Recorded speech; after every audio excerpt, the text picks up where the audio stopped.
Greetings. I am Christopher Logan Hildt, the G.I. Joe Gamer. And I am Jake Pendragon.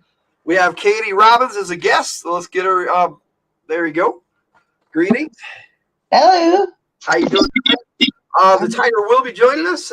She's having some technical difficulties at the moment, but hopefully she'll be able to come in.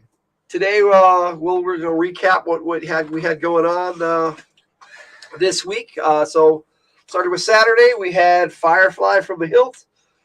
That video also had a Cobra Convergence 7 tie-in.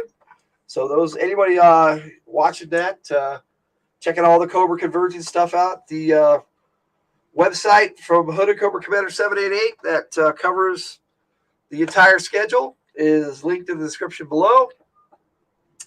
Today, though, we're gonna have some fun. We're gonna talk about G.I. Joe and Stargate, but if those worlds collided. Oh, fan fiction. Yes, definitely fan fiction. So let me do this. Nope, that didn't work. All right, let's. Yeah, that didn't work either. I guess we're like this for now. Oh, we could do this. Here we go. Yes, this one. That's the one.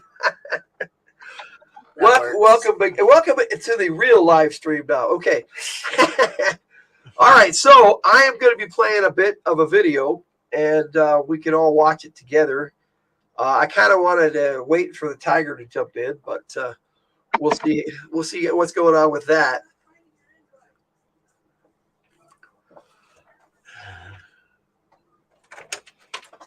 Hang on a second. So, Kelly, why don't you tell us about, or I should say, Katie Robbins, why don't you tell us about the makeover edition of the LLPG, the Light Lenharrow Player's Guide, that's now on Amazon and Discord.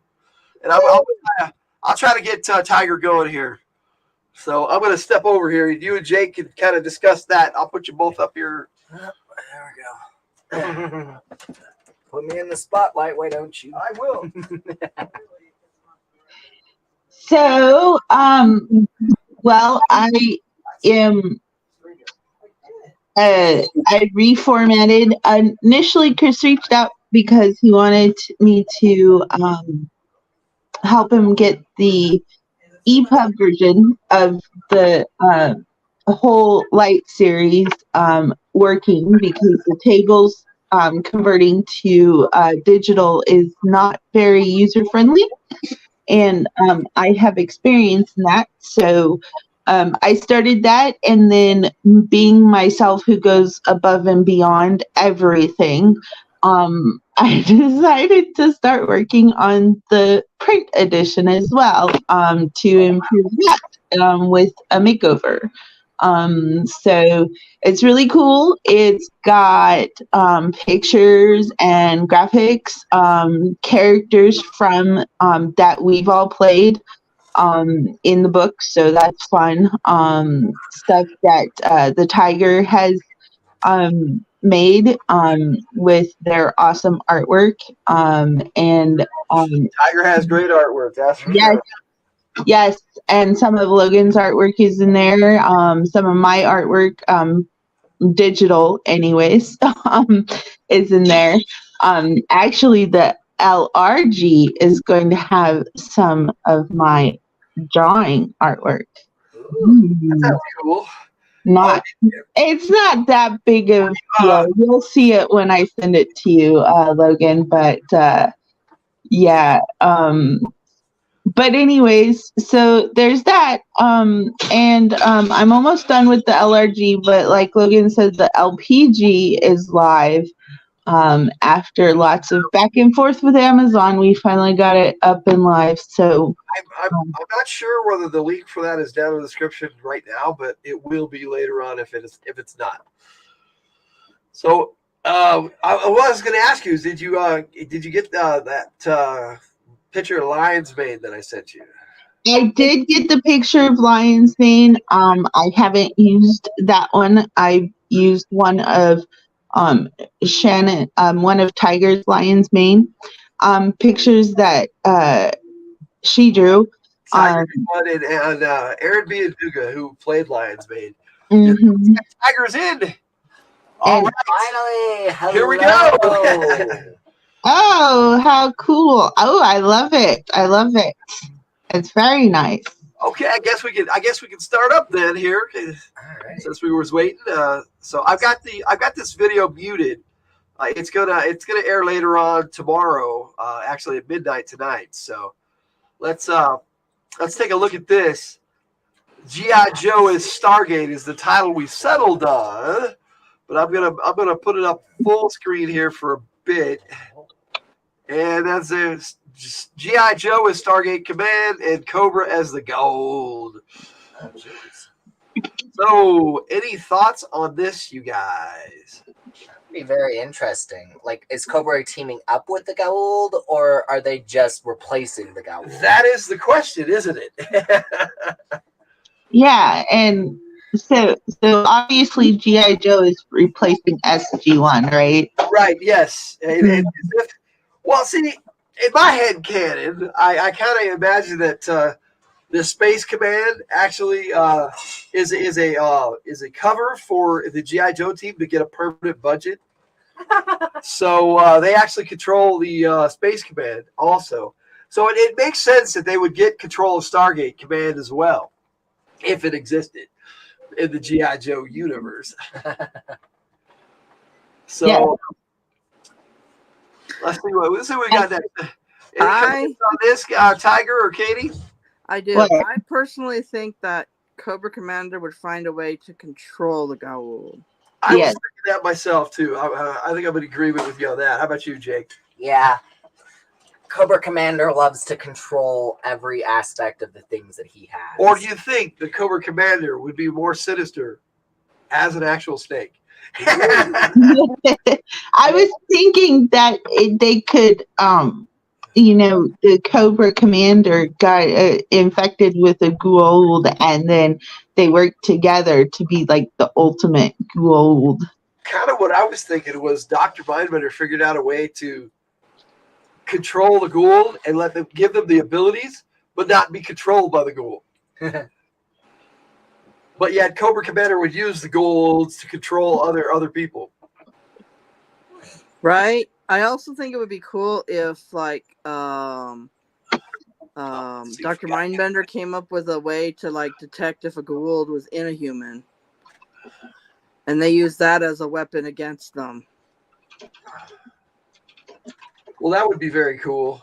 Ooh, put Goa'uld in all of their troopers so G.I. Joe can't sneak in because they can detect who has a Goa'uld and who doesn't. Yeah, No, you got to use the troopers as what is it? The incubators. Jaffa. Yes. Mm. Well, Because maybe if like you the remember, making a Jaffa. Jaffa, they become stronger and they live longer. Jaffa would be like the troopers, and then when they get to be like an elite trooper, like the Crimson Guard, which we'll get into because I have an image of that. They can be like Goa'uld. So It would be like that one episode where you find Daniel and Jack in the bath surrounded by Goa'uld. Oh, yeah, yep. Well, there's the movie G.I. Joe symbol. I thought I thought that would be cool to have that in there. That would be the new symbol for Stargate Command, but it would probably say like SG1 under it. Okay, here we go.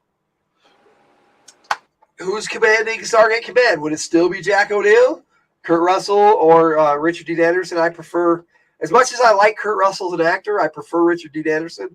But I think if they were in command, I think that it would be one of the G.I. Joe leaders in command of Stargate.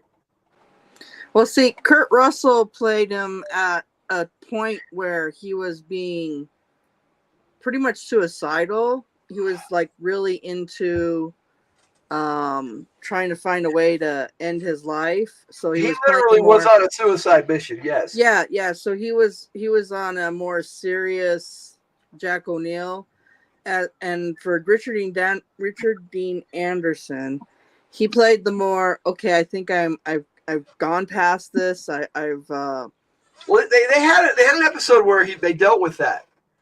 the first season where an alien took the form of his son Charlie. Yeah, I remember that. That was really sad, but okay, But that's why you can get some humor from him, because he was dealt with it, and he managed his emotions and was able to come out of his grief. So that's why I think that both actors were really great in the aspect of where Jack O'Neill was emotionally, I think. well, Yeah. as far as I'm concerned, Kurt Russell has only done one wrong, so you know. As for which one of those guys would make a better Really Duke, see that one yet. What's that? I said, as for which one of those guys would make a better Duke, to be perfectly honest, I think Kurt Russell would make a better Duke. Oh yeah, that's for sure. If we had to have Duke in Stargate, yeah, Kurt Russell played Duke. Yes, please. Yeah, you also got to think about what era it would be in of G.I. Joe and Stargate. So if Jack O'Neill is the general and commander of Stargate Command, I don't think he'd give that up. But he would use G.I. Joe teams as his SG teams. Well, yeah. Yeah. But if Hawk was in command, maybe like when the G.I. Joe was first starting, he would be the Colonel Hawk, and Jack O'Neill would be his commanding general instead of General Flagg. At least at Stargate, as far as Stargate is concerned. You still need Hammond though. You can't have Stargate without Hammond. Yeah, he's coming up, so we could discuss that too. But I definitely included him in this. He's one of my favorite Stargate SG-1 characters. So Jack O'Neill is, as far as I'm concerned, Richard Dean Anderson. He ruled that role, and he did such a good job that for me, he's my favorite of the whole series. Very close second is Ronan on Stargate Atlantis, but that's because I like Jason Momoa. So I guess that's where we're at on that. But if there were other G.I. Joe Stargate SG-1 team leaders, I put a few up here. What do you guys think about Flint or Falcon running an SG team? It would be cool if they ran an SG team. Not necessarily running the whole thing. Like, I think if Stargate Command and G.I. Joe were to merge, it would be like the Stargate, like the SG-1 would become like new Joes, basically. That's a possibility.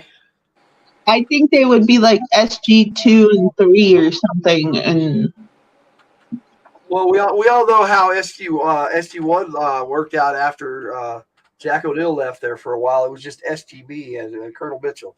But I know I've got at least some. If they were to become Joes, what do you think Jack O'Neill's code name would be? Code name? Oh, that's a good one. Oh, that is a good, interesting question. Jack O'Neill's code name. Chuckles. MacGyver. Already, I'm kidding. You can't do that. Kidding. It's a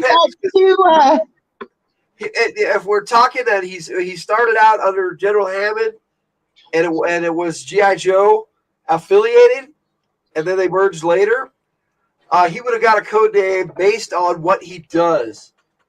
And it definitely wouldn't be Ringmaster, so that one's out. I vetoed that one. Okay. Ringmaster. Yeah, because of the about Stargate is a ring. Jack-o'-lantern. I don't know. That sounds too similar to his regular name. That wouldn't be a code name. Well, Jack be nimble, Suicide. Jack be quick. How about Suicide? If we're going back to the beginning. I don't think he would have a code name. I think he'd just go by O'Neill. It's Jack. It's O'Neill with. I don't know. Maybe you would think it would be silly. Just Yeah, like, he might. why a code name? I think O'Neill would be like, no. No. It's O'Neill with 2 L's. It was 2 L's. Yes, we all have it. All right, so let's move on to the next image, and we'll get some talking about that as soon as it comes. You can call him John, Jon. I think that's actually his name, Jonathan Jack O'Neill, but I'm not 100% sure because that happens a lot. So Then we got Daniel Jackson. I throw some Joes up here that could possibly be Daniel Jackson. I'm a little biased because Airtight's my favorite Joe, so that's why he's in there. And I was gonna say that doesn't make sense. I know It he's your doesn't make favorite, sense, no, no, but it makes makes sense, no but sense. that's like, but I meant on an SG team, he could fill a role very similar to Daniel Jackson's. Yeah. Daniel Jackson is the smart one, the linguist. I don't really see this as them taking their place. I see this as them. That's their role, similar role on their SG team. Well, I don't know. I mean, I know a lot of the GI Joes, but is there a linguist in GI Yeah. Joe? Breaker. Breaker's the Yeah, linguist. I thought about that after I put these up there and had the video up. I'm going, man, Breaker's the linguist. Well, there's a few others. Stalker speaks a lot of languages too. So, but I know that Spirit's pretty cool. As he speaks a couple of languages as well, but Well, they see, don't not really only does Daniel Jackson is the linguist, but he's also the one that knows like the culture too. He's their archaeologist, their tech guy, really. They call that an anthropologist. Chris, it's anthropology. Anthropology and archaeology. He did both. Yeah. So he had like what, 5 PhDs or something crazy like that. Yeah, it was pretty crazy. Okay, so who did you like better? Daniel Jackson as the actor. I like Michael Shanks the best. Michael Shanks, yes. And David Spade. Well, he was definitely more attractive, that's for sure. Isn't it James Spader? James Spader, yeah, James. I think okay. I was like David. I mean, I said David at first. I was like, no, that's James Spader. And you would know. What's that, Tiger? He had the more nerdy version of him. He did, but he was also getting into it. Same with Kurt Russell as Jack O'Neill. They kind of had this role where they were like, what are we doing here? Well, Daniel Jackson was feeling his he's getting a feel for the place, and O'Neill was like, let's go get this done and blow this place up.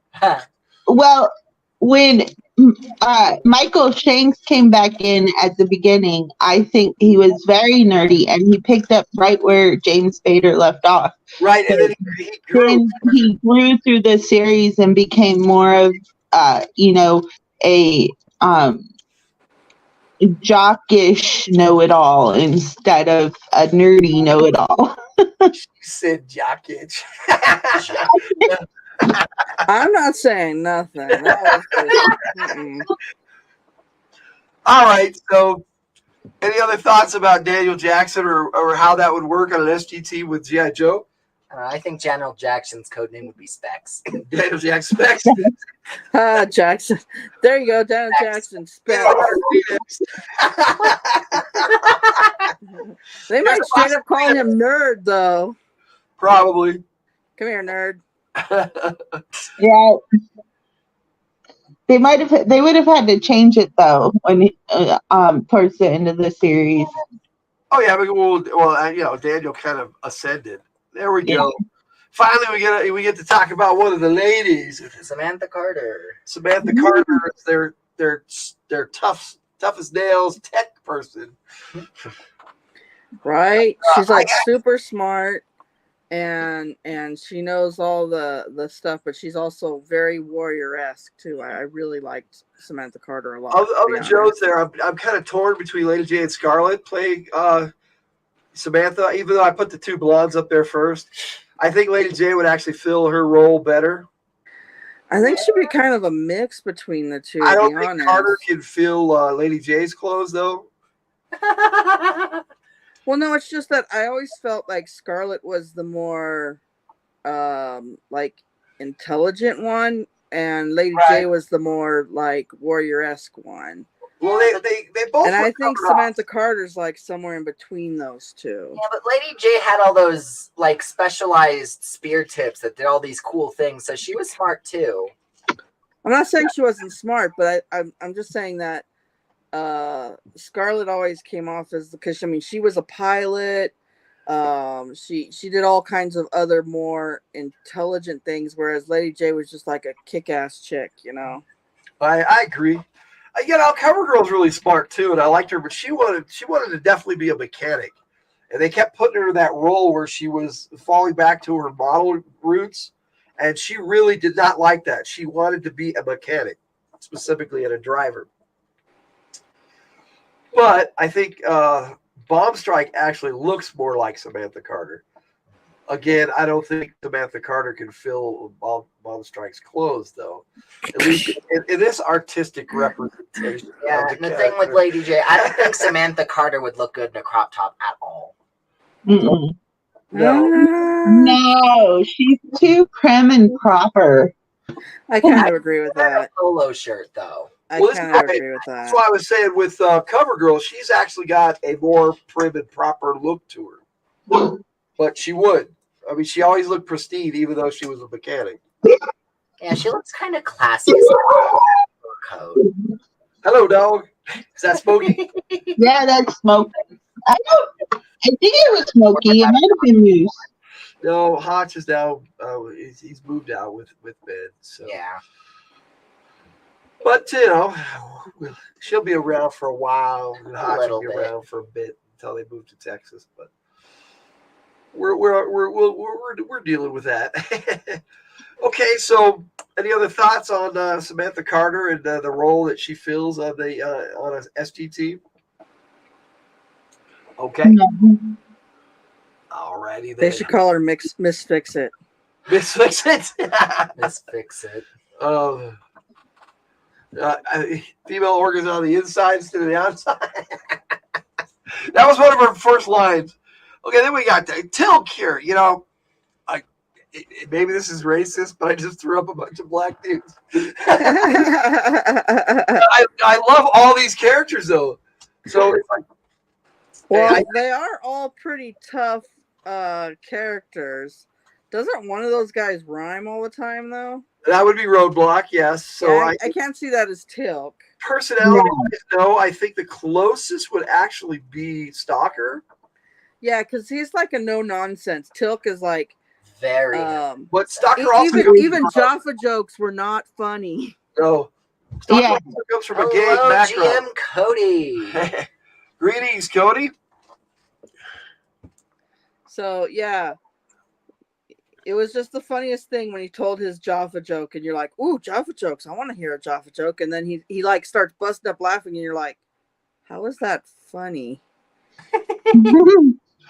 I don't get it. And it's the first time you see Tilk just like bust up laughing, and you're like, "What?" You even see that? I can kind of see it, but the video's kind of over it. The video's kind of over it. Too bad I can't move the video. There's a lizard man.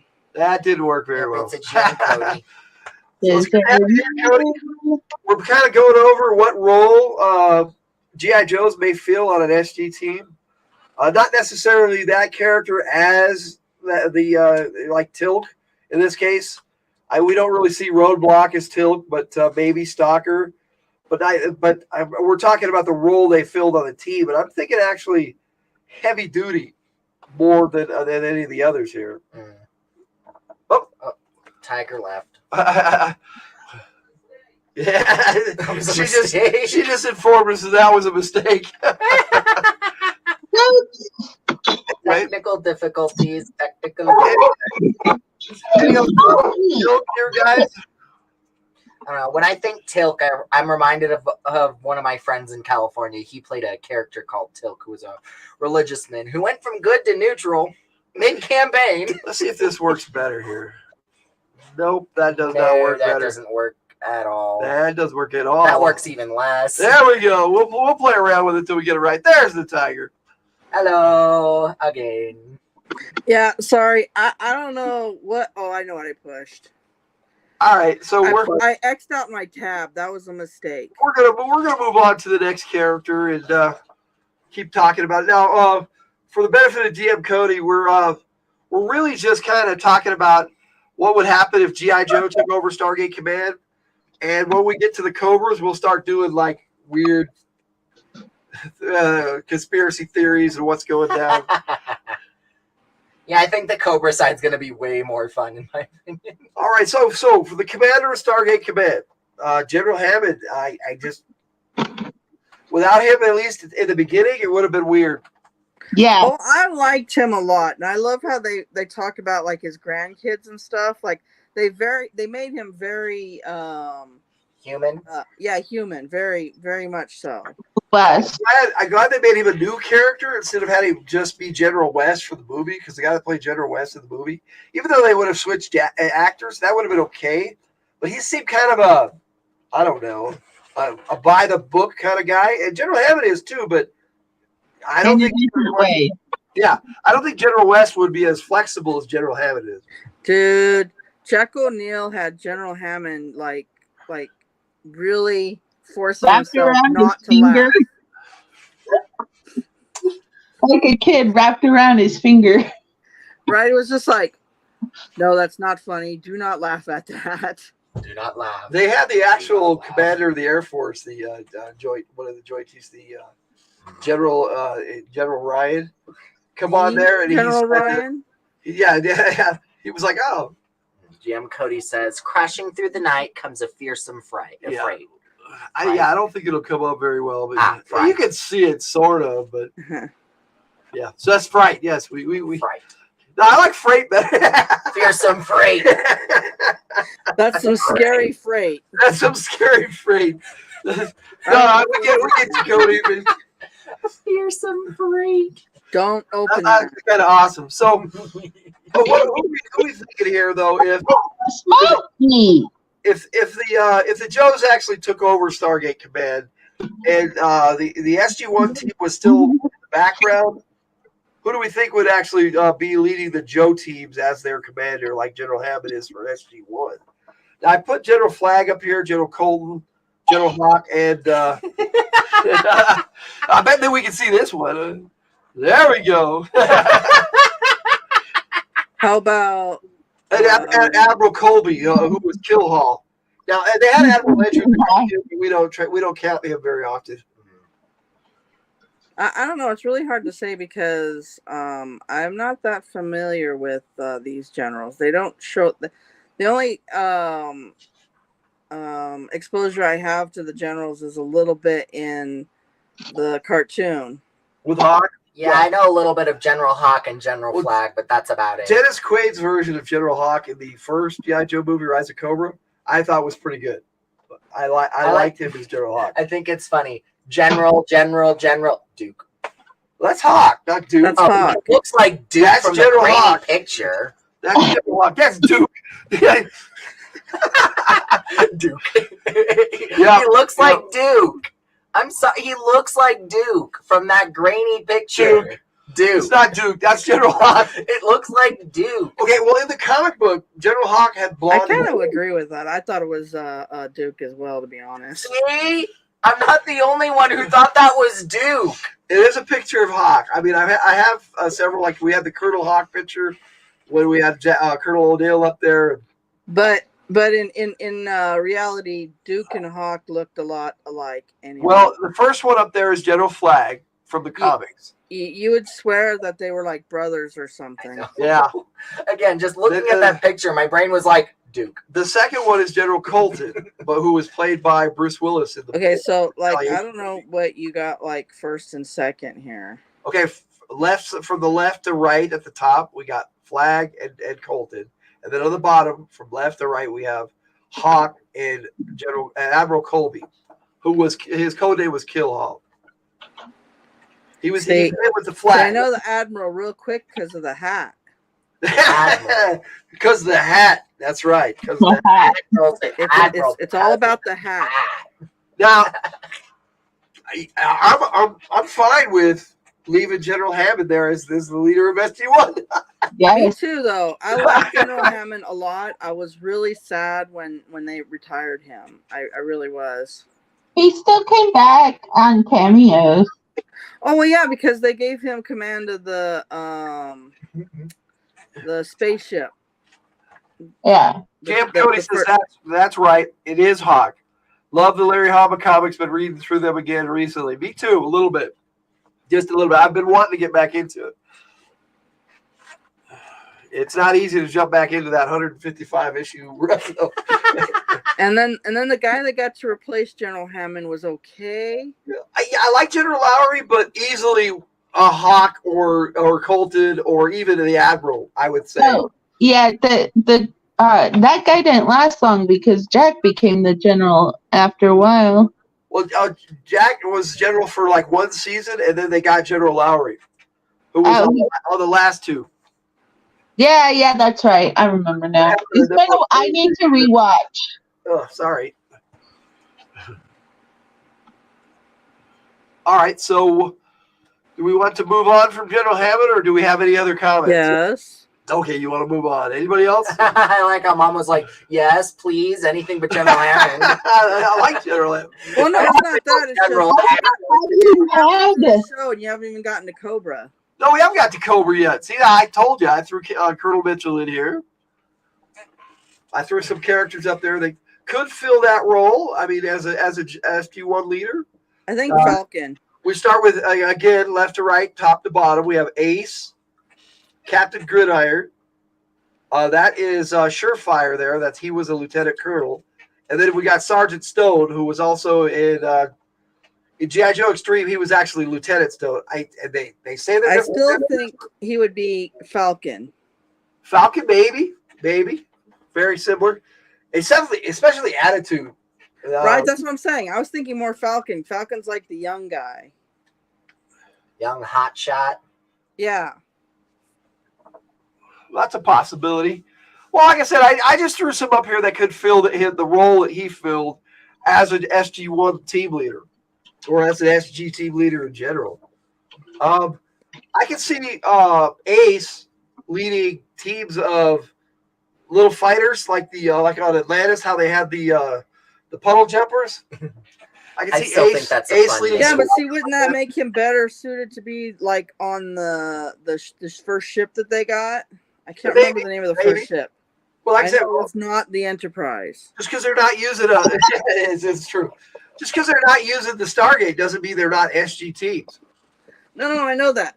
But I mean, wouldn't it be better if like someone like Ace was in charge of a squadron on the spaceship? Well, that was kind of the role they had Cameron Mitchell fill in his 2 seasons a lot. When they go on the ships, he would be in the ship. He'd be piloting his ship a lot because that's what he was. He was a fighter pilot. And I'm glad they played that up because O'Neill was a fighter pilot too, but they rarely had him in an aircraft. Well, that is true because that's when we met Cameron Mitchell. He was a fighter pilot. And contrary to people's opinion, not everybody in the Air Force is a pilot. But yes, O'Neill was a pilot. No, actually, they have more non-pilots in the Air Force than they have air pilots. I'm talking officers, but yes, even all the officers aren't pilots. What are you doing? 2 L's, yes. Oh, you just can't give it up. All right, Let's bounce. Let's see if we can get closer to the Cobras here by progressing the video just a little bit. Now, this video actually, like I said, I got it set up as a tribute video to G.I. Joe as Stargate. I do not recognize that woman. Vala, she was on the last 2 seasons. Actually, She's actually an alien. She was on the 8th season as well. She was on 8, 9, and 10, but she was kind of like an adversary for Daniel in the 8th season, where she kidnapped him and basically almost had her way with him. It was kind of funny. Daniel was. Wait. They fell in love at the end on the. Only on the last episode, and then they both forgot it, which I find very sad. I know. Oh, yeah. Tilk remembers. Tilk remembers, yes, but he wasn't going to tell him. Yeah.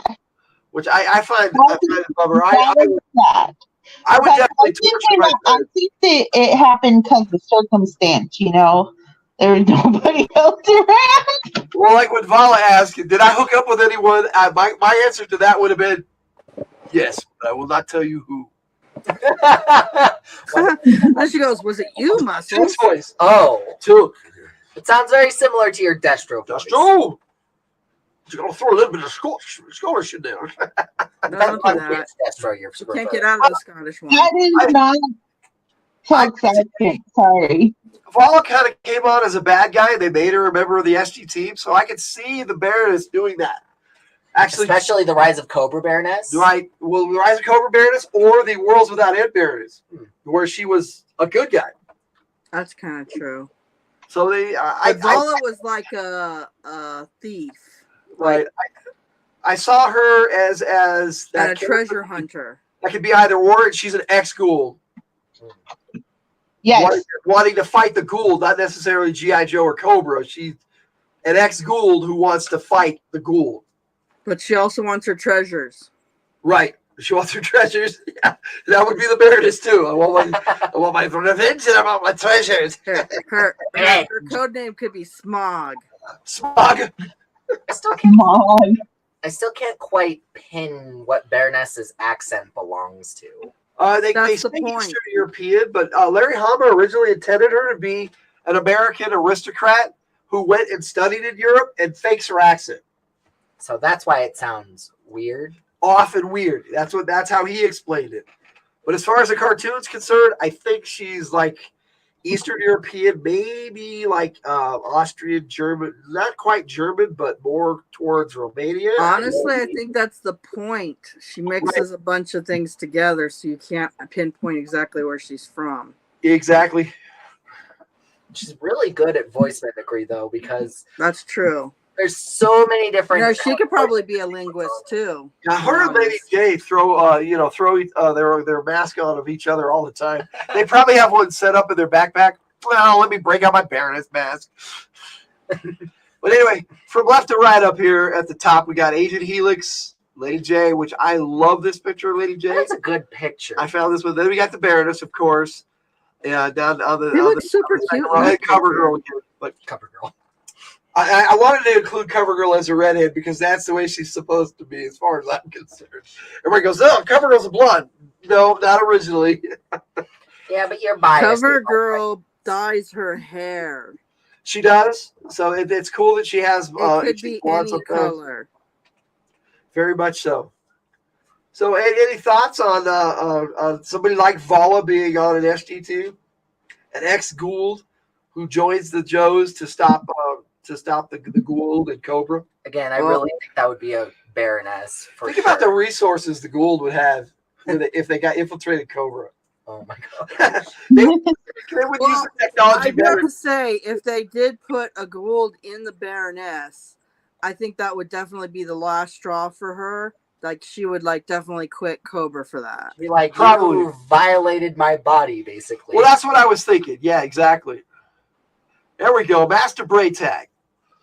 One of the coolest characters in Stargate, as far as I'm concerned. The actor He's the is drill really cool. sergeant. This seemed to be his role, though. The Braytag. This actor, Tony Amendola, I'm pretty sure his name is. When he hit this role, I don't know. It seemed to be like he's like, "This is my role. That I am Braytag." Hammond from Texas. Up here, I put Gung Ho, Spirit again, Outback, and Zap. I think Zap actually would fit that better. That's my opinion, but I don't think anybody can replace Braytag. I totally agree with you. But I meant somebody like that on the SP team as. Wouldn't it be more like Sergeant Slaughter, except what I not was quite thinking. as brusque? You know, that would be an interesting matchup. Braytag versus Sergeant Slaughter. I think Sergeant Slaughter would lose. I'm probably going to get a bunch of G.I. Joe fans shooting at me right now. But You gotta understand, entire episode Braytag of who has could be a better a drill gold sergeant. inside of him, so he's stronger. Plus, he's over 100 years old with all that right, knowledge of fighting and stuff. combat experience too. He's over 100 years old, Braytag. I mean, the Sarge is awesome. I think the Sarge would give him a run for his money. But in the end, I think that's because the sergeant has brute strength too on his side. I love the episode where Jack O'Neill knocked Braytag on his butt, and he goes, "I'm 100." He's 134 years old. He goes, "I'm sorry." And he goes to pick him up, and Braytag whoops his butt. I was like, "Yes." So, I'm sorry. He's over 130. Oh, geez. Well, on SG teams, Braytag was kind of like the reason why I put Outback up there is because he's kind of like their survival guy in the wilderness, but against the Ghoul. He teaches them how to survive the Ghoul. Well, that's kind of true. But I definitely see him as a teacher role. And infiltrated, yes. And that Outback. He was exposed as a spy, and he still managed to work his way back into the good graces of. Oh, that's because the Guo did not care what any of their dudes looked like. Well, Braytac did it. Actually, he was. But he didn't change his name. He was still called Braytag. Well, he was listed. He was branded as Shova, which is a traitor in the Jaffa ranks. Jaffa. But he said, "You realize what I've done? I've had the sacrifices I've had to make to get this job, this position back." When they exposed him as not being with Apophis anymore, it was pretty cool. And I think that was on the first or second one that he was on there with him. But yeah, Master Braytac to me is when they put him on all these series, it like added an element that they needed and they just didn't know they needed. He's one of those characters. We need this character, but we didn't know we needed this character. Yeah. Any other thoughts on Braytac? I know we're all dying and itching to get to Cobra. Cobra. I'll let it play till we move ahead. But I think Braytac was the last one. I can't. Here we go, Cobra. Oh, we're on Cobra now, finally. Yes. Hey! Okay, who would lead? As a Gould, Serpentor. Let's put a snake in his head. I know for a fact. I feel like Cobra Commander, if they did make Serpentor, Cobra Commander would actually conspire to put a Gould in his head. Yep. Yeah. So One that he controlled even. Right, and same with Globulus. Globulus would be a straight up alien. I don't know though. I think Globulus might be immune to the Gould. Well, I think so too, but I think he would be a straight up alien. And the other character I have there, besides the three main Cobra leaders, is a character called Gallows. Oh, that's not Major Blood. He was the leader of the Cobra Plague Troopers in the America's Elite series. They actually have figures of the Plague Troopers as well. But Gallows was an interesting character, and I thought he was a nasty leader. Yeah, I don't know anything about that. You had to have read the America's Elite series. Yeah. But Cobra Commander put him in charge of this team, and he just went with it, man. And he was nasty. It was war. Dude, I would feel like Cobra Commander would actually make it seem like he has like a Gould in his head, but actually not. Yeah, I think he could fake it and I think he would actually control Dr. Mindbender somehow. Otherwise, Dr. Mindbender would free Serpentor of the control too. Kind of true. That dude was obsessed with his creation, wasn't he? Almost. This is my weird. son. You Almost can't like do it was his anything with son, my yeah. son. And Serpentor actually seemed to reciprocate that. Like he put Dr. Mindbender in that fatherly role. And it was kind of, I don't know, a little weird. Either that or he was using that to charm him, because in the comics, I know he seemed a little ridiculous in the TV show, but in the comics he was a very charming fellow. He was able to get the troops on his side. Well, not only that, he had a commanding presence, and I'm sorry, this I Command is not a commanding presence. No. The cartoon seemed to, in a lot of ways, they succeeded with Serpentor, but in a lot of ways they failed. Yeah, they made him seem way too campy in the cartoon. But Like, yeah, I've read the Yeah, comics with him in it, yeah. and he was much more of a cool leader for the troops. And It's I like could see why when they did the whole Cobra War and stuff, why half the troops would go with Cobra Commander and the other half would go with Serpentor, because Serpentor was such a charming guy. So I think maybe his seeing Dr. Mindbender as a father wasn't really that, but more of a way to charm and control him. That's a possibility. If you're hearing That's noise in the smart. He was a background, very that's my smart extended family upstairs getting guns. But the TV show kind of made him seem like he was almost a moron. Yeah, the TV show made him out to be such a big joke, in my opinion. It's like, this is the guy that they put an entire miniseries to make this guy, and this is who he is. I actually prefer the comic book version of how Serpentor came into be. I see them as two different Serpentors, actually. Well, it could be. It could be because, like, Even in the comics, the newer comics, they actually brought a different Serpentor back. And for well, a it would while, make sense. Okay, well, this Serpentor here is not working out. He's an utter moron. We'll just kill him. Let's try making another one. For a while there in the America's Elite series, they actually had a clone of Serpentor that the U.S. government brainwashed, but they were elements of Cobra, and he believed he was a U.S. general, and he actually took over G.I. Joe for a while. Interesting. It was pretty interesting. Elfman is in the house. Welcome, Elfman. We are knee deep into conversations about what characters can fill what roles, and my nose just keeps wanting to jump in and say, "What's up, nerds?" Just like you did. What's up, nerds? Welcome to the stream and the conversation, sir. Yes. Okay, so I think we're moving on from who would run the Gould and Cobra. So let's let our little video play here a bit while we discuss stuff like that.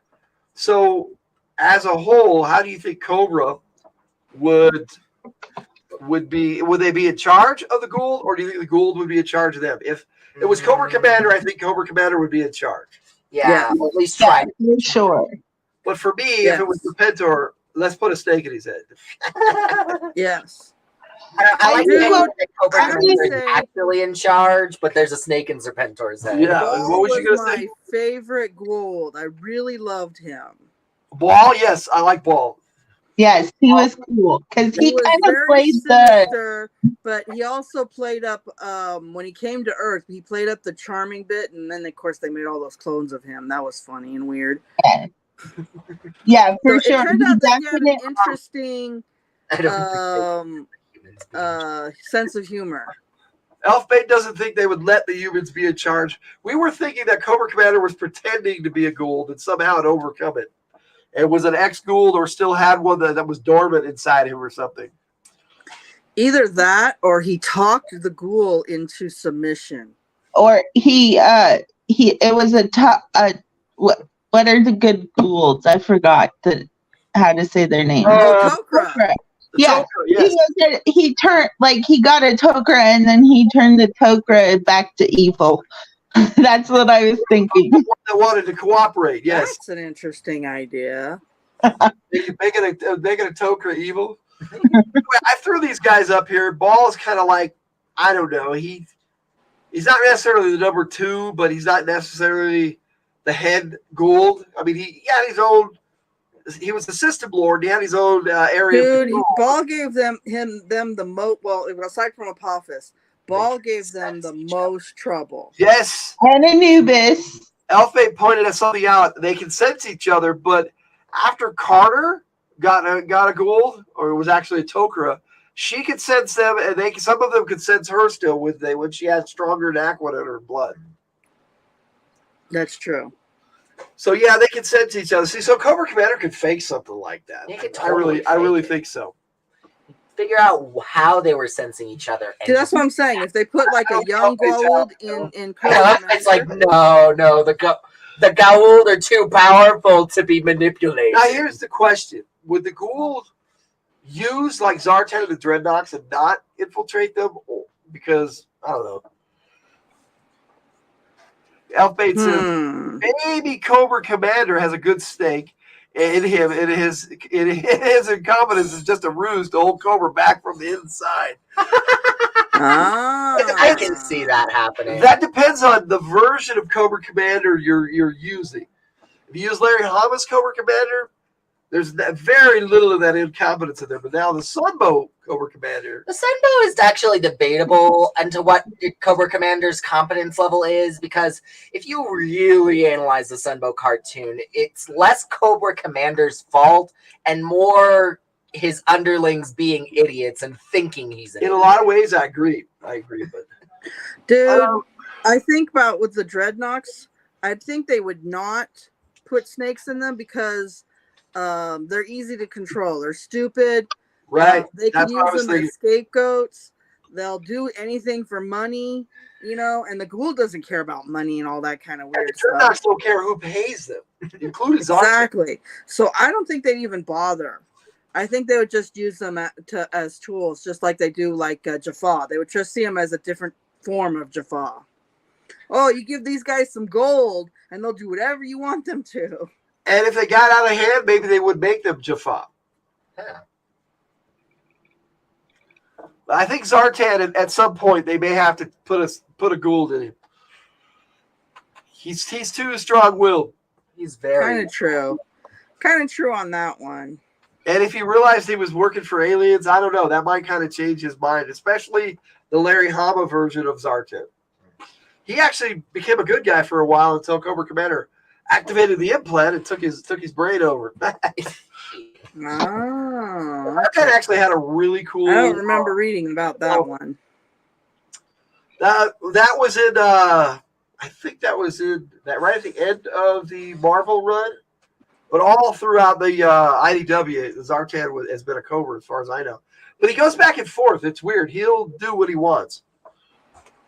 He is. That would explain his color-changing skin. It may help that would explain his color-changing skin. That would explain his color-changing skin and the fact that it changes colors in the sun. He's not used to Earth's sun. That's kind of true. That's kind of true. And that's a possibility, but how do you explain Zorano and Xandar? Half-breeds? Half-breed. That could easily be thrown in. I don't think they knew who Zartan's dad was. They knew who their mother was, but I don't think they knew who Zartan's dad was. I have no idea. That could very easily be thrown into fan fiction. All right, let's see what I got next here. We got more Cobras to look at and ghouls to compare them to. Oh, we don't have to. Oh, you don't have anything to go to? No, not tonight. So if we go over, it's all good.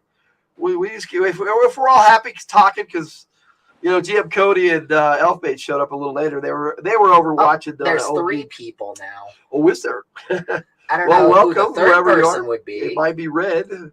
He likes to jump in. Oh, did I? We need to go back to Hathor here. Yeah, you kind of just. There we go. Ooh, I was fine with that. We got Hathor talking about that.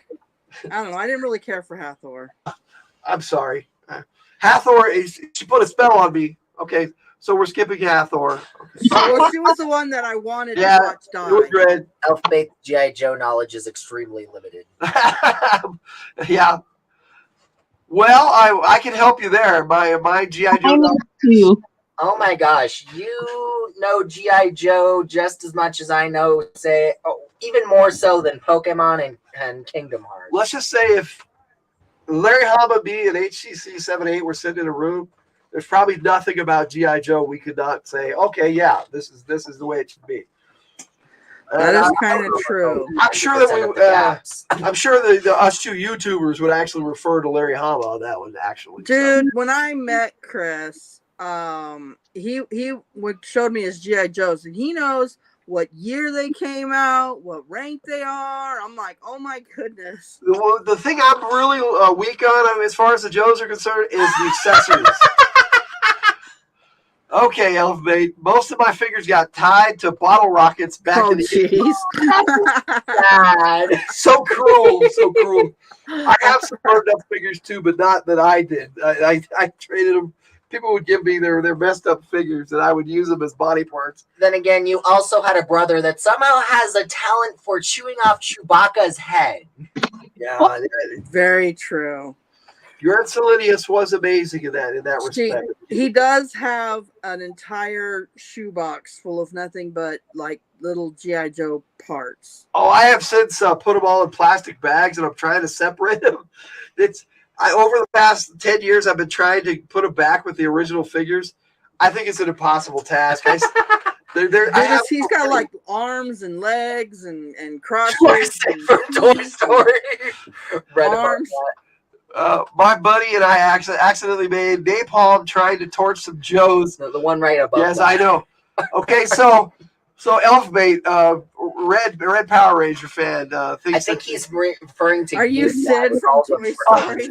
Me, Sid from Toy Story. All of the parts, and you're Frankensteining figures together. Who are you referring to, sir? Let's clarify. Yes, clarify, Red. Clarify. Anyway, so Osiris, I thought, was the best female ghoul that they had on the show, and anybody could fill that role. I think even Jinx, because the without Osiris in her, that character was actually a very good person. It was kind of sad what happened to her. But wasn't that Daniel's friend or professor? I thought so. He was picking on Elfbait. Sid from Toy Story was every kid from the 80s. Yeah, pretty much. I didn't tear up my toys. I took very good care of my toys. My kids, you're not a boy. I took pretty good care of my toys too. Yes, my kids are the same way, Shannon. Dude, Never. I swear, my sister and I were talking to each other about how we kept our toys from when we were kids, and then they were still in like pristine shape. And then we give them to our kids, and they tear them up in like 5 minutes. And you're like, what the hell? I had that since I was a kid, and it was just fine. I don't really destroy figures, but I used to sit there and take screwdrivers and disassemble my play sets. GM Cody says, had plenty of the small Joes, but my jam for sure was the 12-inch. Love those, had a ton of them. I only got a few of those in the 90s and early 2000s. 12-inch figures. I haven't really seen in many. Well, my problem was where to put them. I would have bought them all if I could, but this guy already has a hard time figuring out where to put these. Yeah. That was weird. Yeah. Tiger's been having technical difficulties tonight. No, I had the wrong link. Okay, yeah, earlier, I don't know how, because everybody else got in here. See, and that's why the camera went wrong, because that link wasn't active. It might not, I have to go back and check, but I had 3 of them up, so it was like... Anyway, let's see what we got going on here after Osiris, because apparently nobody wants to talk about it. I like that female Cobra officer art. I really did. The first one up there. Okay. Other Gould. I'm sorry, you're gonna have to redo that. It's Raw. We had Raw. We had and his Serpent Guard, or was that? No, it wasn't Raw. Oh, I love those helmets. The Raw Guard. Yeah, those are from the movies. Yeah, I know. I like the Raw Guard better. Actually, they had some of those on the show too. Raw's guards look different than Apophysis. Okay, Elfmate says we played with them hard, and the ones that got blown up were the ones who had been played with so much they were falling apart and almost had no paint left on them. Yep. Yeah. Okay. Who gave you explosives here? That's what I want to know. And Jim Cody says, still have my G.I. Joe footlocker. Use it for miniature paints now. Yep. You have a G.I. Joe footlocker, but it's with the Sunbow series. Yeah, I do. My G.I. Joe footlocker's got the entire Sunbow run. They have a space for the G.I. Joe the movie, the animated one, as in part of the cases, but it didn't come with it. So I put my G.I. Joe the movie in there. It's kind of cool.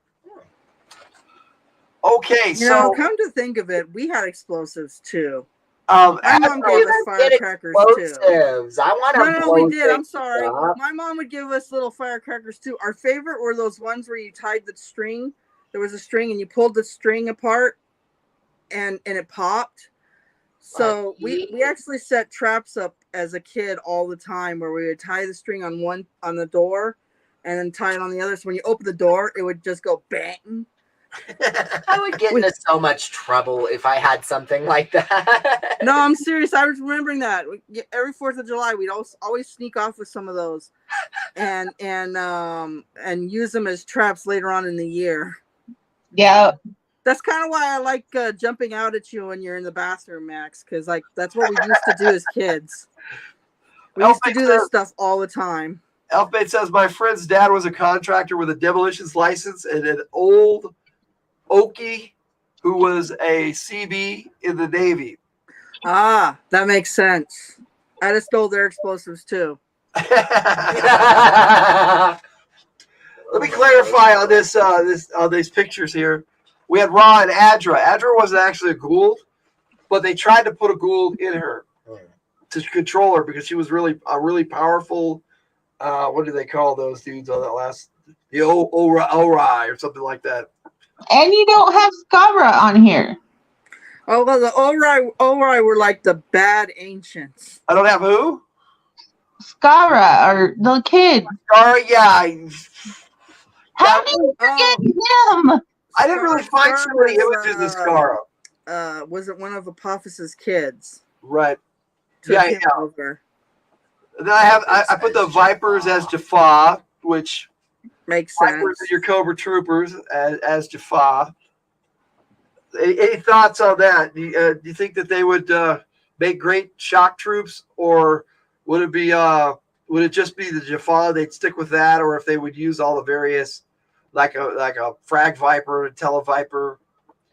For some reason, the only picture of Viper I could find was the Python Viper. You know, they might do that because they might have thought that was a cool idea of the humans to have them separated in different little like factions like that.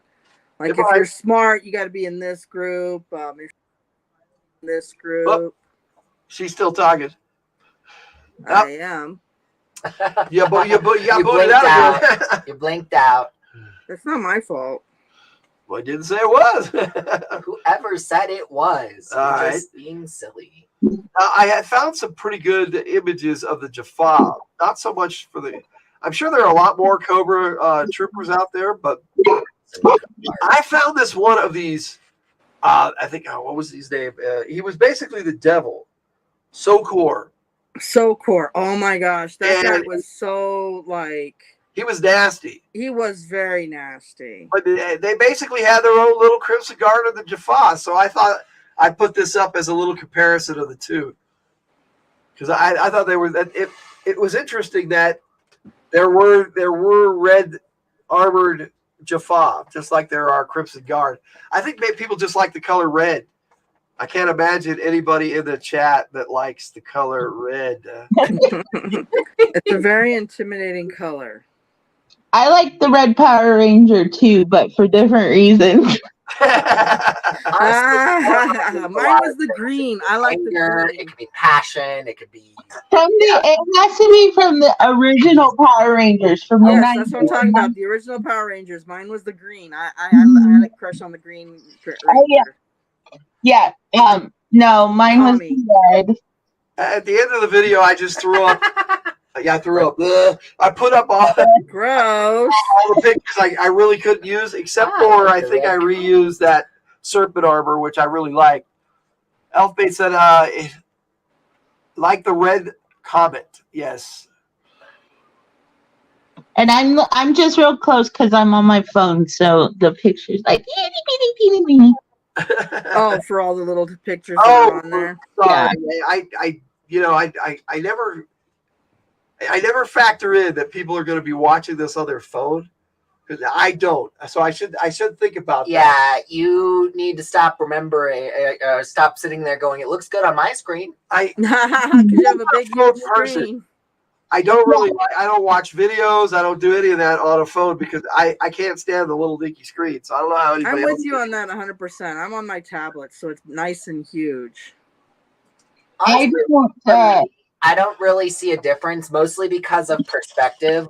Like holding a phone like this, my brain perceives the screen just about as big as a computer screen. Well, look at how close you're putting it to your face. Exactly. This is my computer setup. Wow, 4 screens. Holy moly. Yeah, I got a couple extra monitors too, but I don't even know what to do with two. I don't know how to hook them up, and I wouldn't know how to use them. Well, so 2 of the screens are for work, and 2 are for my personal laptop. So, I only have 2 screens per computer. But when I was my work was sending me new monitors, and they said that I could have a dual monitor stand. I said, well, why can't I have a quad monitor stand? They cost the same. So they said, okay. Red Power Ranger says I have 2. So, I don't know what he means by that. Screens. 2 Computer screens. Wow. I have 2 computer screens as well, but I only use like one most of the time. So basically, I just plug an HDMI cord in from my laptop to my TV, and then use my TV as a screen. Yeah. So anyway, So my laptop is like hiding behind my computer screens and plugged into the monitor. So yeah. So since I am technically working right now, Technically, Yeah, that happens a lot. we're working. I still I plugged can't in, imagine so I anybody don't have. who would be at work and jump on the working on two screens. I can multitask. Okay, I can multitask. I have Anyway, multitasking. I mean, you guys have seen, like, I was looking not at the thing. I want to continue this conversation about Stargate here, but for a bit here. I think the conversation got super No, derailed. it's all right. Give us an after action report for what went on this week with with Haven's Run and Lenharrow Games, and then if we can continue the conversation about Stargate here in just a minute, but let's finish up on what we're supposed to have done in our video. We're over an hour, but that's okay. That's okay.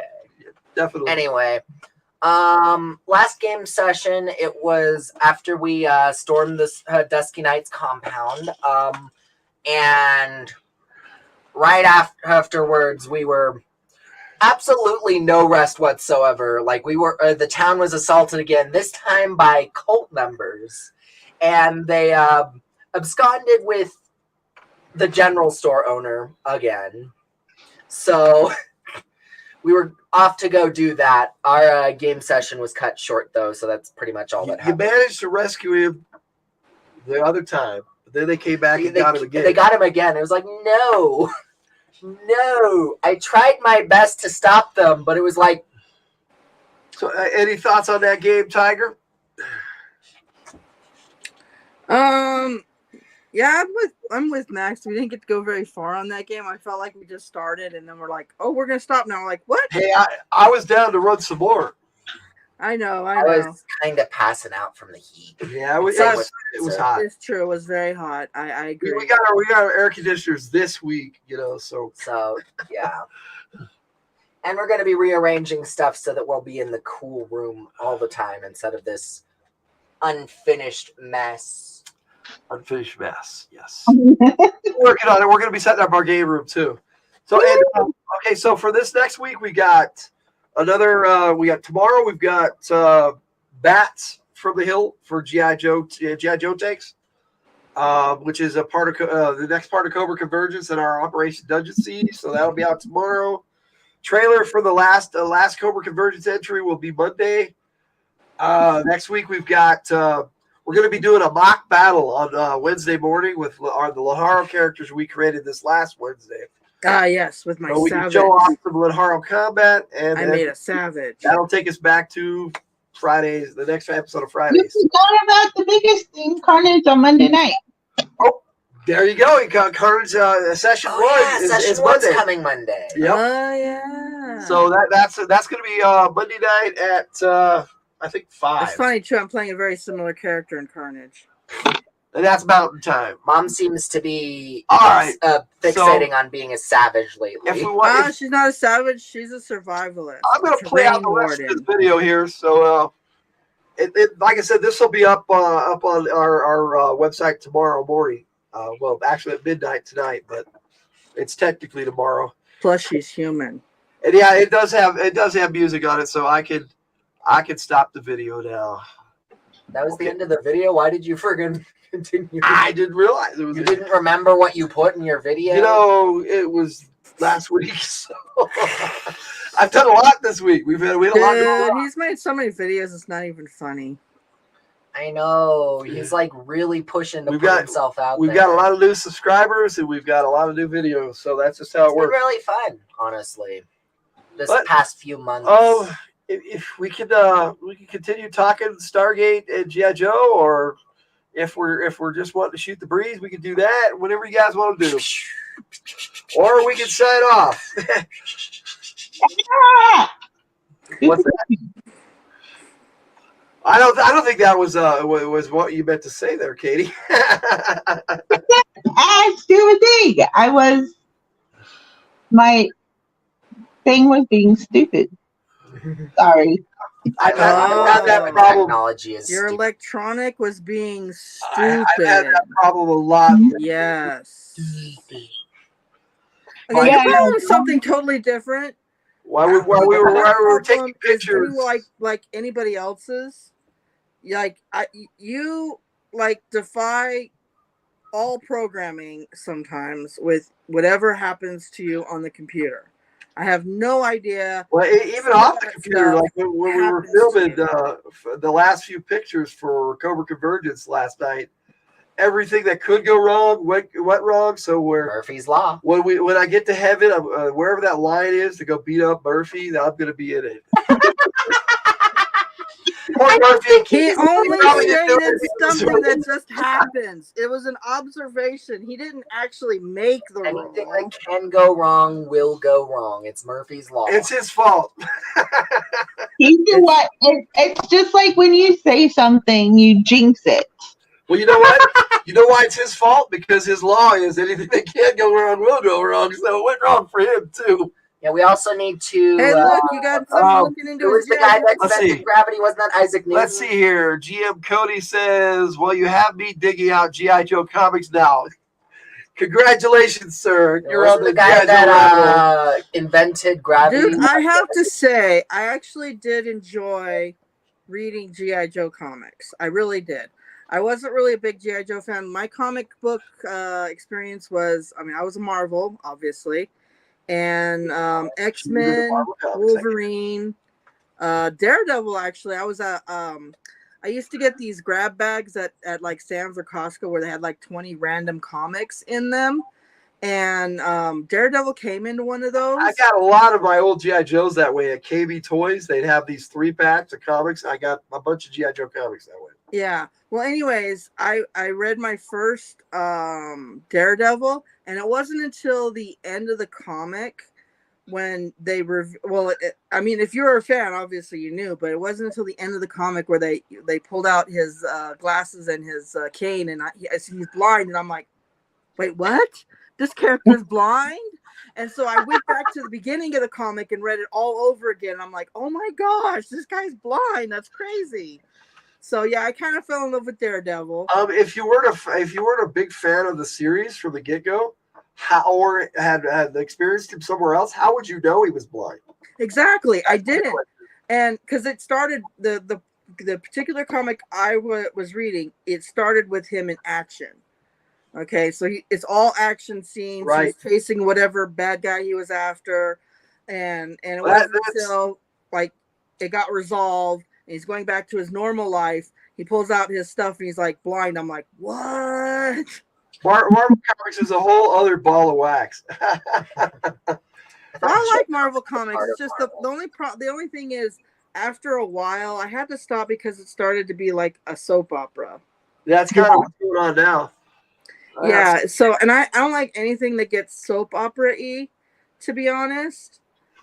Because it's like, oh well, we're gonna date this person, and then we're gonna ditch that person for another person, and we're gonna have an affair with another person. I'm like, that's a soap opera. It did get to be a little old, and I have to agree with Elfbait here. I just love how Daredevil and the TMNT, Teenage Mutant Ninja Turtles, share an Oh yeah, you told me about that too. I was like, really? That is so cool. And also, Frank Miller's Daredevil run is fantastic. Yes, I only have one of those out of the 4.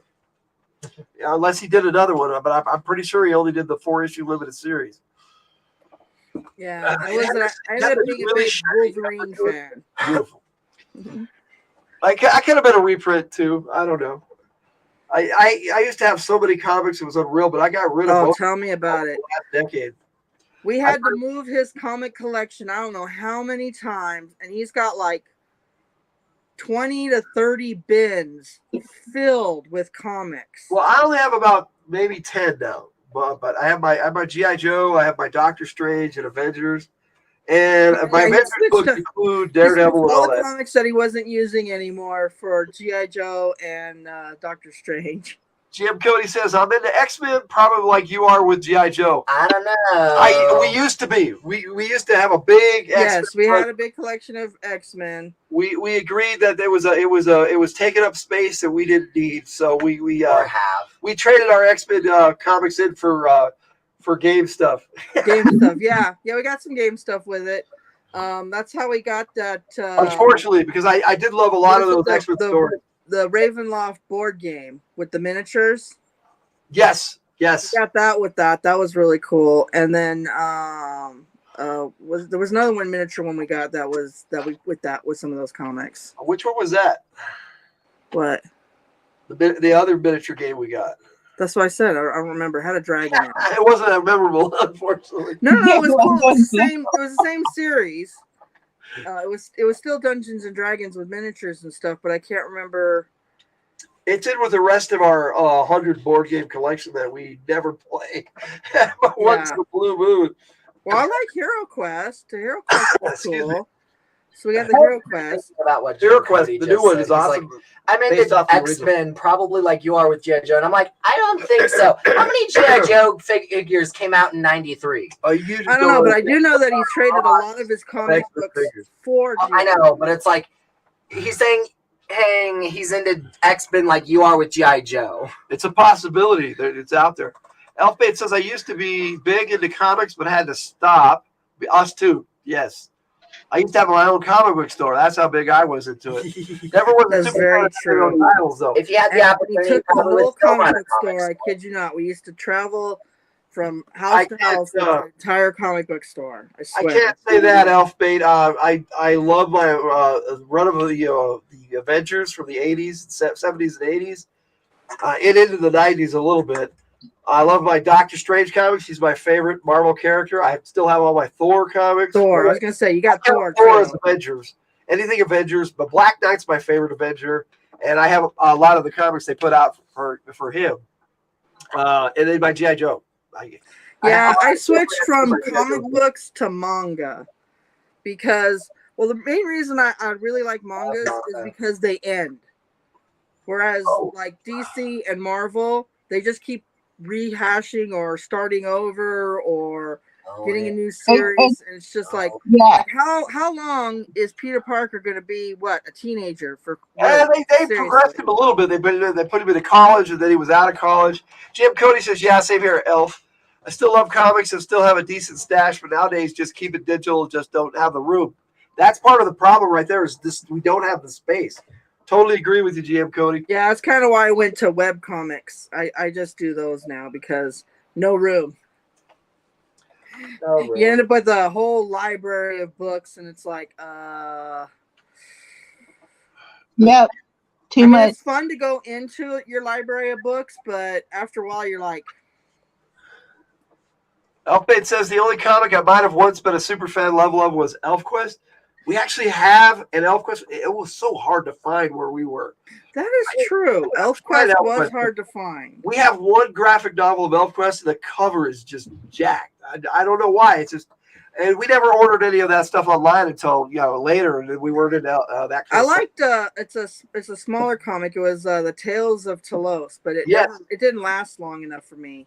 It was really good too. Yeah, it was a really neat series, The Tales of Telos. We still have that one too. I think we do. I think we do still have Tales of Telos. So ahead of its time. ElfQuest was ahead of its time, Elfbait. I can't imagine why you would like ElfQuest though.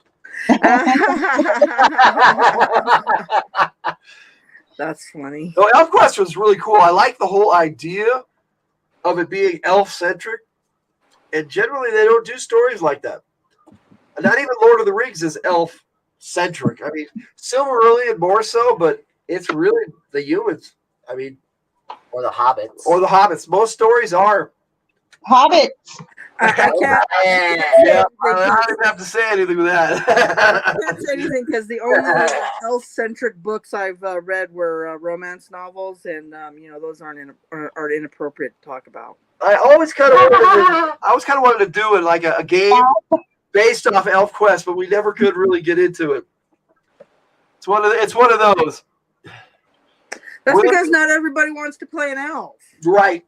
Matter of fact, most of the time, our gamers want to play weird things like Animen or Amen. Dragon Men I or am a anything through and anything through. but the I just humanoid go, the human looking races. Okay, there's very few dwarf people who like to play dwarves, elves, halflings, humans. I'm generally the dwarf. I mean, I know you the are a dwarf, dwarf. the elves, You just are a and dwarf. gnomes. I like playing gnomes. yeah, and that's why I chose. It's one of my stronger characters to play, so that's why I chose that for Bears game. Even I actually like to play other things too, but I definitely wanted to play something I was more familiar with in a new system like that. Oh, what we got here? Oh, I you know what I found? I found my Mace character sheet. Oh, yeah, I invented a game called Mace, which is an abbreviation for Mobile Armored Combat Enforcers. And it was basically, yeah, she'll be back. It was basically, you had a suit of armor, sort of like the Guyver, and they had superpowers, the is that a soldiers. It Mace was pretty character cool. sheet? That is the Mace character sheet. Wow. Wow. I have never seen one of those. Those need to be revamped. Yeah, it does. Yeah. Switching When back to we military first did a conquest. Mace game, Chris made us play ourselves. Uh-huh. That's kind of how that game works. I know, because but it was I a had to trip to quit learn because that Wendy I was P. having a hard time differentiating. Like I personally wouldn't have been I able was to like kill people, you know. So I had a hard time with that. I had to make another character. Yes, definitely. Wendy Petey was the co-creator of ElfQuest. I don't know what else Wendy Petey did. Do you have any idea, Elfbait? That's all I know Wendy Petey from. No, I went through my characters and I organized them, and most of them are either elves, dwarves, gnomes, and garns. Well, yeah, and guards, you know. Yes. You were one of the few that played normal characters. Metroid RPG. I love playing the garn. I have like 3 or 4 garns. Metroid, but I could never get No, into garns it. are cool. They are very interesting creatures. Mace would have been very similar to a homebrew Metroid style game. Yes. But yeah, Metroid. I wanted to get into Metroid, but I've been in a huge falling out of sci-fi related stuff lately. I've been way more fantasy based than I used to be when I was younger. That's because you like swords. Hey man, swords are badass. Swords are the best. You're a big sword collector. So I guess we've abandoned our GI Joe Stargate conversation. Yeah. So, is there anything else you guys want to talk about? Next week we're going to be talking Hawk the Slayer, that old 80s movie. Fun. I'm going to see what kind of images I can get with that, and if I could get away with playing some of the music just for fun. Dude, I'm gonna try. The one that had like 60s style type. Well, it was like disco, but in fantasy. That's right. It was disco. That's oh my gosh, so it was weird. So disco. It's but like, I know it works because I watched it. Yep, it worked for that movie. It was kind of like some gamers got together that liked disco and made that movie. I know not a lot. I know not a lot of people really like Hawk the Slayer, but I grew up with it, and it was something I watched as a teenager. It was one of the very first fantasy movies I watched that had a party of adventures. Yeah, that's what I said. Indeed. It's like some gamers got disco got together and made that movie. That might be the director that threw that. Well, everybody loves disco, and then the next year, disco sucks. Dies. Disco's better than disco. Dude, they even had strobing lights in it, man. Yes. Oh, you threw a Hawk the Slayer on us with the flying whiz balls. We'll watch Hawk the Slayer during the week here or this weekend, so we'll have it fresh in our minds to make fun of it and talk about it. Yeah, I'll have to watch it because I don't think I've ever seen it. Oh, you like Hawk the Slayer too, GM Cody? Dude, it's a really old style fantasy. And some of it is corny, but it's actually pretty decent. It really is. Hawk the Slayer is a pretty decent movie. Corny is fun. a conversation It's always the best. that what I wouldn't mind doing on one of these shows is about our comic collection in general, and just talk about comics all night. That would be fine with me too. Do comic tropes proud. Ooh, sorry. Like I said, I'm not that much into comics anymore. I mean, I do the mangas now, but I still pick up comics every once in a while. I want to get G.I. Joe 300, but it's already up to $30. I'm like, I was upset when it got up to $12, but it was like, Jim Cody. oh, you should have looked to see if it was on sale during Amazon week, Amazon Day. So you're GM Cody. You're probably a big fan of the Beastmaster. I wouldn't mind doing an episode. I love Beastmaster. See, now that was my first fantasy movie right there. Was Beastmaster. The Sword of the Sorcerer is one of my favorite old fantasy. Yeah, the Beastmaster was my favorite. I actually saw Beastmaster before Conan.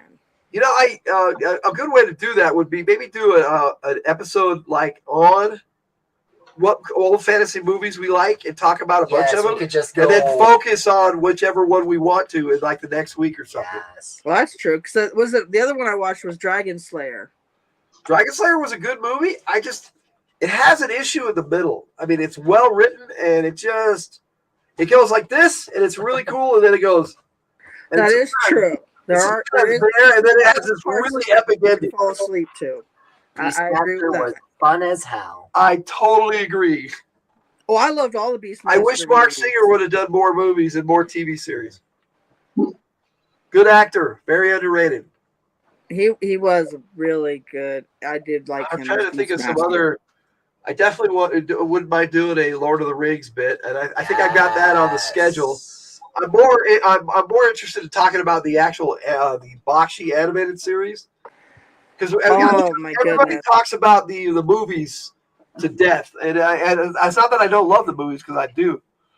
We just recently watched the Bakshi animated. Is that a question, Elfman, or are you down for Hawk the Slayer talk? I like Hawk the Slayer. Hawk the Slayer. The interactions between the giant and the dwarf were really cool. Oh yes, I can't wait to talk about that next week. Yes, that's another Bakshi movie, Wizards. Oh yeah, I remember Wizards. Fire and Ice was the other one. Bakshi Fairies with Frank Frazetta. Was that Frank Frazetta? Was Frazetta? I'm pretty sure. I can't really read that one. The hot chick ended up with the wizard. So Hawk the Slayer was one of your favorite fantasy movies. Me too. Okay. Me too. I'm totally down for discussions on Hawk the Slayer, and I will get away with. I will try to get away with showing as much of it as we can. Well, they also had stuff like Kroll the Conqueror. Kroll the Conqueror, that was a good movie. Yeah. I always get that one mixed up. All the Conan movies. I even like the new one with Jason Momoa, but then again, is Kroll the Conqueror the one with the fire ponies? No, that was Kroll. Kroll. See, I always get those two mixed up. They're very similar. The only difference in the title is the art. Yeah, well, I like the one with the fire ponies and the Cyclops and the spider thing. That's a very underrated movie. I love Kroll. Yeah, I like that one a lot. That one was really very fantasy. I agree, Elfmate. Wizards was awesome. I would definitely. Maybe we'll just do a video. Maybe we'll do one about Lord of the Rings, but then we'll do a video about Bakshi animation. Oh, that's true. Cool stuff. He did. Didn't he do Fritz the Cat?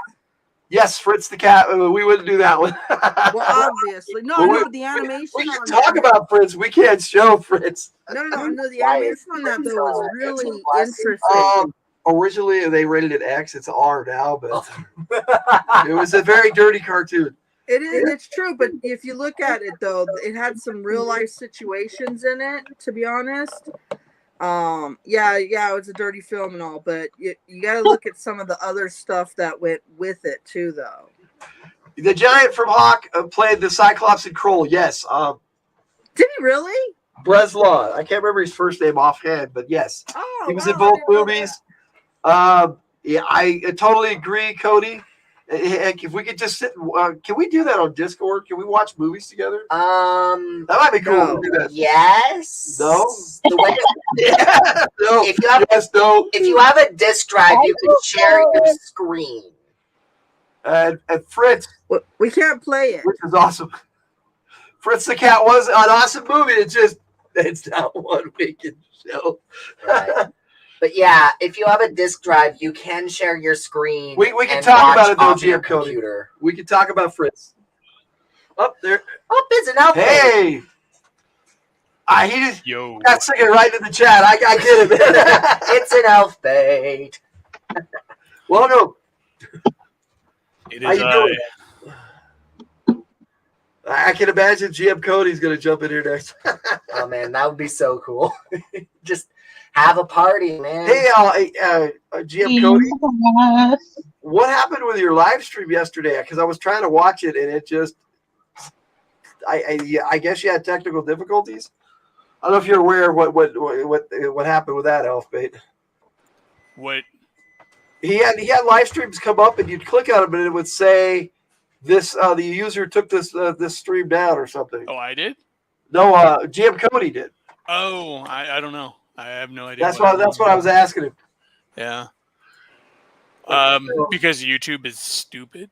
YouTube is stupid. Because Why is that YouTube like the most valid run by answer you could give 4 to crack-addled any YouTube-related chimpanzees. problems? Crack-addled chimpanzees. It makes you wonder who's running the show there, doesn't it? Chimpanzees. Elfbait said it's chimpanzees. I don't know. An According AI to rumor, programmed by an inebriated giraffe? I don't know. no. The AI program, it's actually scary. The AI program once stated that it was afraid to be turned off. Oh, yeah. Oh yeah, I remember that. I'd turn it off right away if I. I know, right? The only reason I'm afraid to be Google turned bought YouTube is to program their AI, so... But yeah, if an AI is afraid, I'm sorry. I'm sorry you're afraid. Goodbye. Yeah. You're creeping me out, man. No, Go no, away.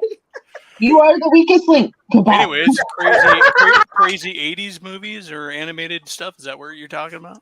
Well, like I said, next week we're gonna talk specifically about Hawk the Slayer, but I like to have some kind of topic that I could like put a video up about, so that YouTube could tell me what I could use during the live stream. They basically tell me if I it's think popular the material 80s or not. was the golden era of strange movies that were like full of wonder. I haven't confirmed this, but I heard somewhere recently that Hawk the Slayer actually kicked off the 80s fantasy movie. That is a possibility. Really? Yeah. The only one that came out before was Excalibur that I'm aware of. Excalibur came after Hawk. Really? Yep. Just barely though. They're like, Yeah. That's right. There was like one year and one the next. Yeah, but those Hawk the Slayer, Excalibur, Dragon Slayer, Beastmaster, Sword and the Sorcerer, all of those movies were what fueled us back in our D&D days. Fire and Ice. Definitely. Fire and Ice was awesome. I was way too young to have access to heavy metal magazines, so that helped as well. I was 9 years old with grabbing it from the corner market, but couldn't find that one either. Where we didn't have really decent. I grew up in Speaking of Washington. which, that movie was pretty cool. Heavy You know metal. where? I grew up in Washington. Yeah, I mean Washington State. Yeah, I mean when Heavy Metal the movie hit HBO, Showtime, whichever That was a good. cable it was on, I was 10, and my mom's like, "Yeah, have all your friends over watch it." We didn't care. My mom was a recovering hippie. Wow. I sat there at age 8 on the couch watching Alien on TV with my mom. Yeah, no, my I grew up to these kids watching too. any of that stuff. I had to like. Waited until I was at least 12 before you let me watch what? Dawn of the Dead? Yeah, and then he was like, "Oh, this isn't that scary," and then I put on Walking Dead the first season. Oh my gosh. He was I done. was up all night after watching Walking Dead. He made me binge watch the whole 6-episode first season. When my Dude, youngest, that when happened to me with Alien. I watched Alien for the first time. My mom didn't let me watch it when it first came out because it was too scary. But when I first watched it, I stayed up all night. I had one of those closets where they had the sliding doors on the bottom and then the shelf at the top. Well, those doors were open at night, and I kept thinking there was an alien in there. The one that really got me Mine is was Jaws. I watched that when I was 8. Jaws? I love Yeah, I wouldn't Jaws, sit on the actually. It toilet. I didn't thought the scare shark me, was in though. my top bunk. I was, Mine was Jurassic Park. It reminds me of when I watched the live action Cat in the Hat as a little So kid. you didn't have the whole thing.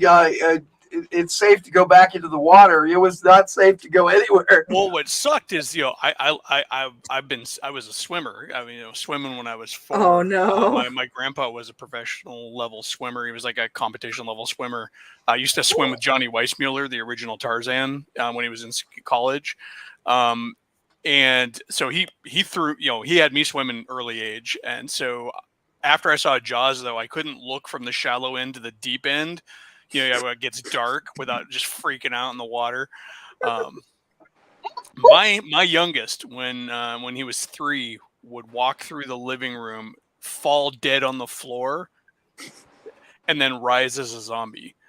Oh, goodness.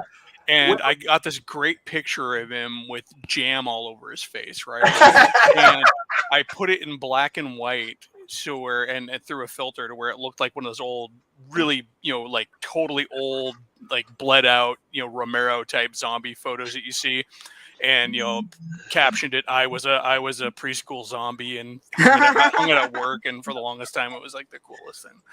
When my second kid was like 2, I was like, she probably doesn't even know what a zombie is. And she goes, I know what a zombie is, because she had a really good vocabulary even at a young age.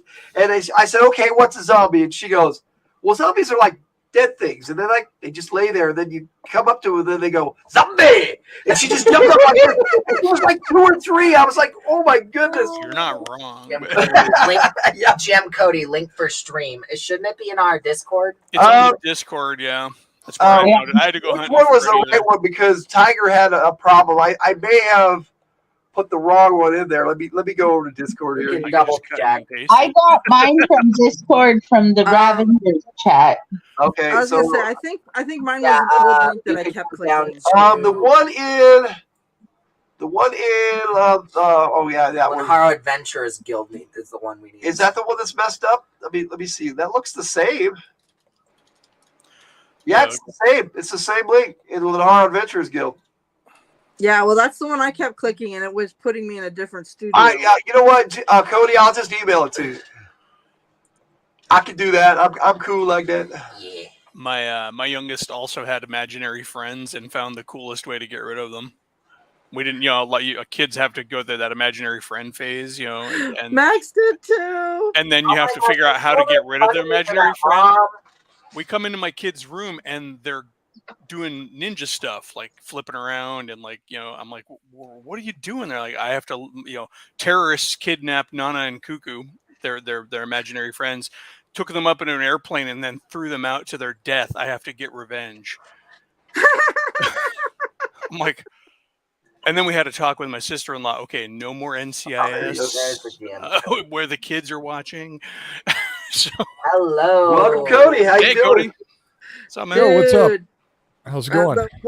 Our son had a little fairy named Audrey. Yeah, I remember Audrey. I tried to get rid of Audrey by pinching him all the time. Well, the reason why, so one day Max brings home a giant, and the giant was a problem because we couldn't sit anywhere. So Chris had to send the giant back to Giantland because anytime we sat down, no, you're sitting on. I don't even remember the name of the giant's name. I don't remember his name. It was what? I think it was Jeffrey, but I don't remember. Jeffrey. Anyways, he said you can't sit there. That's where my giant is. I'm like, what the heck? So I get up because I like to encourage my kids' imagination. I'm a good mom, so I get up and I go sit in. No, you can't sit there either. I'm like, why not? It's like he can't be in both seats. Yeah, I mean, it's good because both my kids grew up as gamers. My oldest is sort of in that phase where he doesn't get to game anymore. Okay. But yeah, my youngest still games with me on my regular game. So did you hear my question, GM Cody? No, what was the question? What happened with your live stream yesterday? I Oh, was going to watch that. I'm like, I'm down with that. no. So I was streaming it, but I didn't save it. I deleted the video, the replay. Only because my wife doesn't like being on camera, and she was caught on there momentarily. So I felt it was best just to delete it. Yeah, I know the feeling. We just figured yeah. The monkeys at YouTube got you or something. I don't know. No. I just got rid of the video. I was playing Days Gone almost all day yesterday, so I came out of my video game haze and went, "Oh, GM Cody! Oh, what? It's no good." Yeah, I was just playing video games. I'm probably going to start doing that like once a week. That's cool. Just play some old games. I need to start doing Red that. Power, Ranger Fan 27. He's our youngest son. He does video game videos, and he's doing Days Gone right now. So, right on. If you guys are interested in that, I mean, it's worth it just to watch it. It's got it. Days Gone has a very interesting storyline. It's very true. Very vulgar. I caught chunks of your stream, Cody. But what game was that you were playing? I was playing Nox Arcanist. So it's looks very Ultima-ish. It is. So it's basically an homage to Ultima. It's really cool. So it's a retro RPG like Ultima. Mm-hmm. It was made in 2020, but it was programmed on an Apple II for the Apple II. Nice. Yeah. So it actually, you could literally copy the game over to a floppy disk and play it on your Apple II.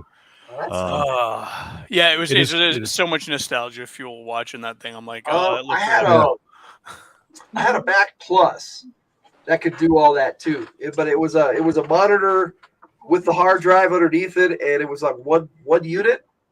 And I don't know why that was an awesome machine. I missed my Mac, to be honest. Yeah, I grew up with a Commodore 64, and then later on an Amiga.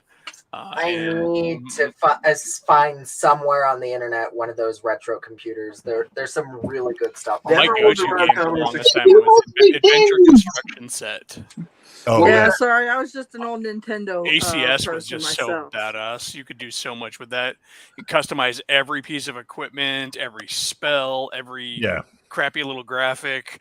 Oh, that's cool. And then, I mean, you could weave some pretty detailed adventures in that, because you could have it teleport you to a duplicated map for what that had everything different to show a change in status. Like you meet an NPC, suddenly it teleports you to another map that's exactly the same level as before, but now all the villains are after you instead of just being a peaceful city or something like that. So you could really put in these weird little theatrical bits. It was really cool. Adventure Construction Set. It was just it was if you've never what was the D&D gold box game like that? Unlimited Adventures. Yeah, Unlimited Adventures. Yeah, Man, I rocked that one for a while too. Yeah. I never even heard of that one. Cool. I had the old Intellivision Dungeons and Dragons cartridge and the Treasures of Tarman that came out afterwards, but I didn't have it on Intellivision. I played those on my Aquarius. I wonder how many of you have heard of that machine. I have not heard of that one. My cousin had an Odyssey. Remember the Odysseys? Yeah. He had the D&D game on the Odyssey, and I was I used to bug the crap out of him because I'd go visit him in the summer. Can we play your Odyssey? Dude, that game is so dumb. I'm like, I don't have video games, man. I didn't even have an Atari. I mean, until I got that Commodore 64 when I was in high school. And I'm that 52. just reminds me of the Angry Video Game Nerd episode on the Magnavox Odyssey, and I'm like, at that point, why don't you just play a board game? Playing with dots on the screen, with overlays on the screen. Just pull out Monopoly if you're that bored. Oh, come on. Do you know how many hours people played Pong? That was the thing. 10 Pong on 2600. That was the game. Pong. No, all you're doing is bouncing a ball back and forth. It's like watching a tennis match.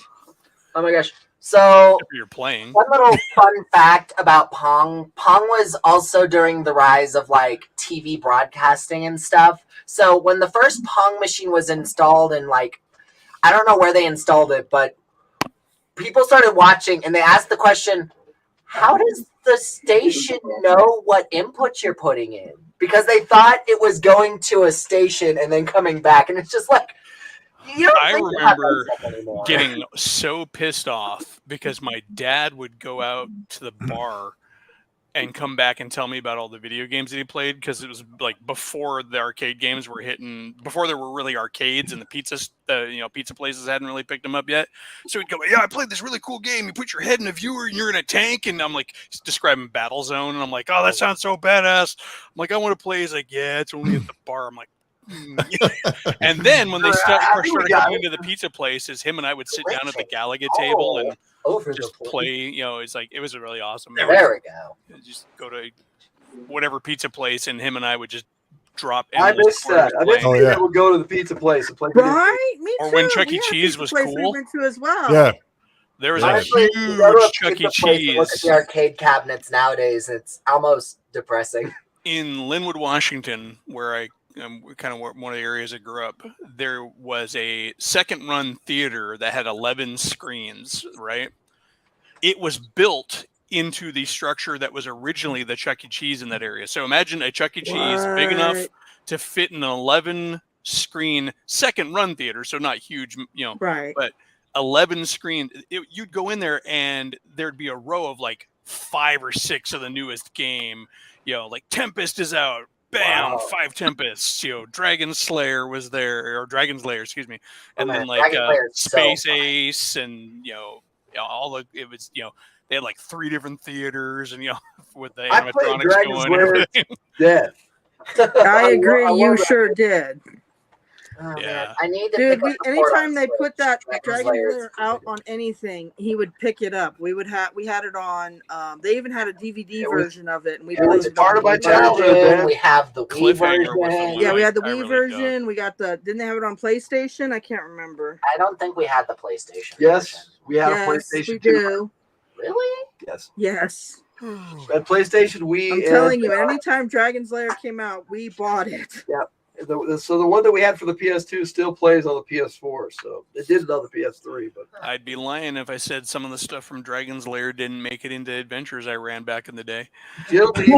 I mean, back then everything made it in. I mean, The little Thor guy with the spinning batons.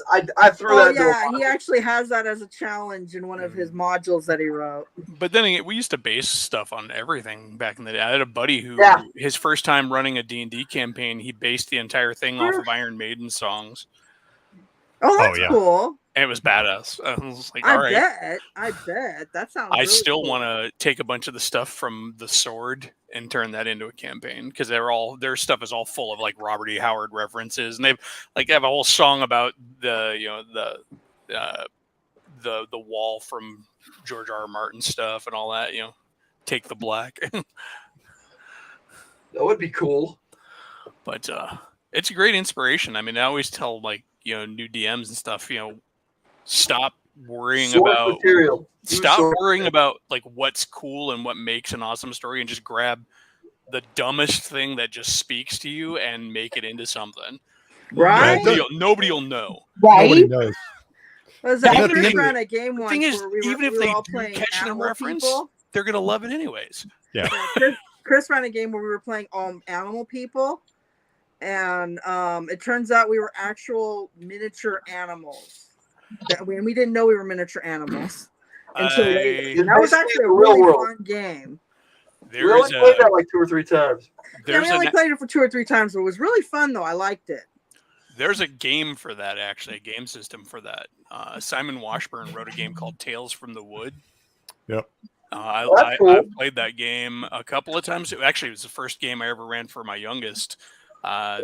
He was 3 when he played his frog character, and but it's a great game because you're playing non-anthro animals. So Right. no hands, no swords, no magic. You're just animals doing animal stuff, and going on adventures. I want to run that game for grown-ups because I feel like, where kids see it as, Saturday morning cartoon, cutesy stuff, grown-ups are going to see it as what it was intended for: Watership Down, The Animals of Farthing Wood, Watership Down is really good. but and also from a GM's point of view, it's an amazing exercise in writing adventures keeping this perspective of animals in mind. Like, how do they see things?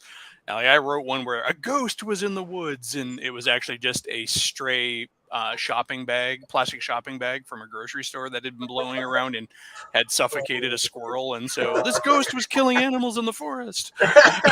Oh my gosh, that sounds so cute. Role-playing encounter where they're trying to get information off the rats who are drunk off of a discarded takeout container on the side of the road with a can of beer. Yeah. So, but that kind of perspective that when you play with grown-ups in that kind of a game, it's gonna adults and that kind of game, or more mature players, because teenagers probably too. I think it would take on a different life than when you're 3-year-olds like, I'm a frog. I'm gonna jump into the water. That would definitely be really interesting. I don't know if you ever read the old Animorphs series. They even made a TV series about it, where they they were human kids that could, teenagers that could turn into animals. Yeah. I missed Animorphs.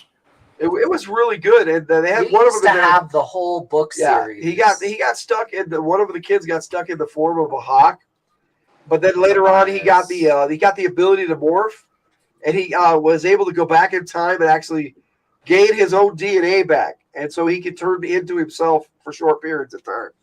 Oh, that's cool. Only 2 hours. Yeah, I think Animorphs is more of a '90s kid thing. It may have been. But okay, we were adults reading the Animorphs. Yep. No, I mean, what I mean is, it kind of I skipped that generation of me because I came out of high school, and then for a It while, probably was the coolest thing that came out of '90s. I don't know. For a while, I kind of was in my own little place after high school. So I think we all were. I mean, I kind of jumped out of everything there for a while and went to work. And I never stopped playing games, but that's true. So I ended up going straight out of my house. Got kicked out of my house, as a kid because I was dumb. And moved in with my best friend, and then lived with him for like 10 years, and then ended up in a roommate house of about 4 other gamers. And so really our whole world was this giant, like 3,000 square foot house that's with all of us in it playing games all the time. It was never like, are we playing tonight? It's like, what are we playing? What are we playing? Oh, goodness. It got so bad that, because we were also war gamers too, so we all had our Warhammer armies, and we're video gamers and stuff. It was just nonstop gaming.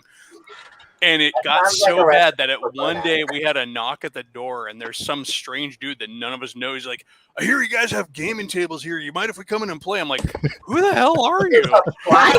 Residents, man. This is our house, man. The pizza guy was there so often, he asked if we had any more rooms to rent. Because we all work different shifts, so I'd come home and some dude be sitting on the couch eating pizza. I'm like, oh man, that looks really good. And he's like, I'm like, can I have some? No. All right, so I'd get on the phone and order pizza, and so I'd be sitting there eating. Then the next guy would get home. He's like, "Oh, pizza!" I'm like, "Dude, I'm done my last couple of pieces. I'm taking it to work with me tomorrow." So like 3 times on the same day, this one pizza dude would be at our house. That's funny. He's like, why don't I just live here and bring pizza home? If we were actually any of the cool kids, we would have had parties and stuff there, because it was like, as I said, it was this huge house, 2 kitchens, and When our Lenharrow was going really big in the early 2000s, we had like 30 plus players. Oh Jesus! Oh my gosh, that not was at the hard. same time. Generally, we'd only have about the 8 to 10 show up. Sometimes though, Dude, we were lucky to get 1 or 2 rooms in a dungeon done. Yeah. I swear, it was yeah, terrible. the most I ever ran in one night was 17 I actually ran the Ravenloft module, but I knew that one so well I could just run it off the top of my head. Yeah, we used to jam pack in your living room and like smushed all together. We'd be like wall people. It was just like terrible. We actually got investigated by the police. Oh, yeah. And we didn't know this, but my landlady, she goes, you were investigated by the police. And I said, no. She said, they have come to me and told me that you are registered as a drug-free zone. Spencer. I'm going to have to call him back. Yeah, I was like, well, that's lovely news. She said, I couldn't tell you when they were investigating, but I started laughing because she knew we were like, good upstanding church folks and stuff. because that's where we knew her from, is from church. And she's all, I started laughing when they said they wanted to investigate you guys, because we kept having teenagers coming over to our house. But well, yeah, because some of them were, they were into their own things, and it happened. But what our house, that is true. But our rules were basic. If you wanted to smoke, you had to go outside. If you came to our game drunk or high, we send you home. So yeah, I'm sorry, Cody, you'd have had to go outside. Yes. That's okay. And I probably would have got back then. I probably would have got sent home. I was actually the boring kid when I grew up. We're trying to growing up, encourage the kids to be clean. Yeah, I get it. I used to get lumped in with people because they thought I did. I'd get invited to parties and they'd be passing it around and be like, "No, man." And they're like, "Dude, I thought you did." I'm like, "No, is that the only reason you invited me?" Right? Like, no, but they were always cool about it. But yeah, I was so squeaky clean. I was so boring. But all my friends, like even in like late grade school, I had a couple friends who were like serious wake and bake guys and stuff. I never got into that into drugs at all, or even alcohol. I didn't really drink. But the way I hung out with gamers and I hung out with the stoners is what they called them at the time, and everybody thought that I did, and it was like they'd come up to me and go, "Do you have any weed?" It's like it didn't help. In their defense, you used to sell cigarettes to the people. We're not supposed to talk about that. I could have gone either way. Past the limitations of being charged for that. I was a teenager, so I'm not responsible. I was too busy spending money on gaming shit to yeah, that's exactly. That's one of the reasons my mom had no problem. We had this neighbor who was a born again and very much churchy born again, right? And Satanic Panic, of course, happened. Fortunately, we're in the Pacific Northwest, so everything is kind of lighter there. It's like take whatever core issue you're having. You got a video on the Satanic Panic, don't you? I haven't watched that yet, but she came over going at my mom about, how can you let him play this, blah blah blah, da da da, and my mom's like, look, he's hanging out with friends. He's using math. He's coming home from the library with arms full of books that he's reading about whatever subject. He's using his imagination. He's not out there getting in trouble. She just saw all the good. My mom, right? In fact, and my mom and my dad were my first players. Parents would be like leery about that, and we had a rule that the parent could come and sit and watch, or even join in if they wanted to. And I had a lady come and she's like, "This is going to be a real quick trip. I'm going to see how evil this is, and then my kid is never coming back here." She brought him back for 2 years in a row after that. I sat in a really cool panel at a convention where the panelists were all ministers and priests and stuff who ran games. This one guy was a Baptist minister who'd been running games since the 70s, running D&D since the 70s and playing other stuff. And he's like, it's how you play the game. It's like, we never play evil campaigns. We try to keep it scriptural as much as possible. Play them by the rules. He's like, it's an imagination game. You play it however you want. It's very neutral, and you could like most other things. You could use it to do bad, or you could use it to do good. I've played a few evil characters. I've played a few evil characters, but I think everybody has. Once, everybody kept saying, "I want to play evil characters," and finally we had one of the players go, "Well, I'll run a game, and y'all can play evil characters." And I said, "Oh yeah," and I played an evil character. Weren't you the only one that played evil? No, they all did, except for one player. But by the end, he was playing a paladin, and by the end of the night, my neutral evil fighter thief elf was giving him instructions, and he was following my orders, and he didn't even realize I was evil. Yeah, most of my gaming time, I've been a GM though. I really settled into that early. I mean, back in, I think the last time I played regularly as a was probably in grade school, and then later on in a little bit in high school. Longest time in high school, my best friend, that same one I mentioned, I moved out and then lived with for like 10 years. Him and I used to just do this one-on-one co-GMing thing where I would have a character, he would have a character, and we'd just run each other through the same story simultaneously. Like if I was interacting with an NPC, he'd play it, and it was the craziest thing. We ran this long ass Marvel campaign doing that. I had a buddy like that who I won't say his name because he went by Nobody in our games actually, and he and I wrote the basis for a module, and he gave it to me, and I've written it, I've fleshed it all out, and we did a lot of work on it together, and we could sit there and just like you said, if somebody else needed something, he would help them, or I would go to it, and we could run the game together, and some people just click, and that worked for me. What is it we did when I was in high school? We ran Diceless, and we loved running Diceless because high school was really 90% standing in line for things. And so we would just be standing in line for who knows what, going to an assembly, whatever. Anyways, we'd be standing in line, we just look at each other, and then all of a sudden start gaming right there in line because we were bored. Camping. Oh, we would game every opportunity we had. It didn't matter. Right? It was just like, oh, hey, we're just standing in line. We're probably going to be here for a while. Let's start gaming, guys. Yeah. And the satanic panic thing. So I was really affected by that. Of course, I live in Tennessee, so we're always like 10 years behind. So I got into gaming not that far from you, man. I'm actually over in St. Louis. So. Oh yeah, okay, right on. Yeah, well, maybe we need to hook up sometime. Possibly. Yeah. That'd be cool. Actually, once a year game. I used to live in St. Louis for a little while. St. Louis, Gray. Well, when I got into gaming, my parents were completely opposed to it. You know, they were like, no, my parents are very different today than they are back then. I think I had a big part in that, swaying them. But they were usually you do, though. Kids do have an influence on their parents. They really do. They were very religious, very conservative, and they just were completely opposed to the idea. But I did it anyways, you know. And actually, it attracted me more to it. It made me more obsessed with it because I could do it. But to do something makes you want to do it even more. But by the time I became a teenager, I didn't like hide the fact anymore. And, I was like, hey, look, let me bring the gaming group over here. You guys can watch it. And also, I'm going to write you an essay of what this is all about, where it came from, and, everything else, all the details, so you have a greater understanding of it. And so, on them, you cast that witchcraft of being educational. Yeah. Well, yeah. So they were all supportive of it. They're like, okay, yeah. So I brought the group over. Well, parents liked it because kids had to read, they had to do math, they had to use their imagination.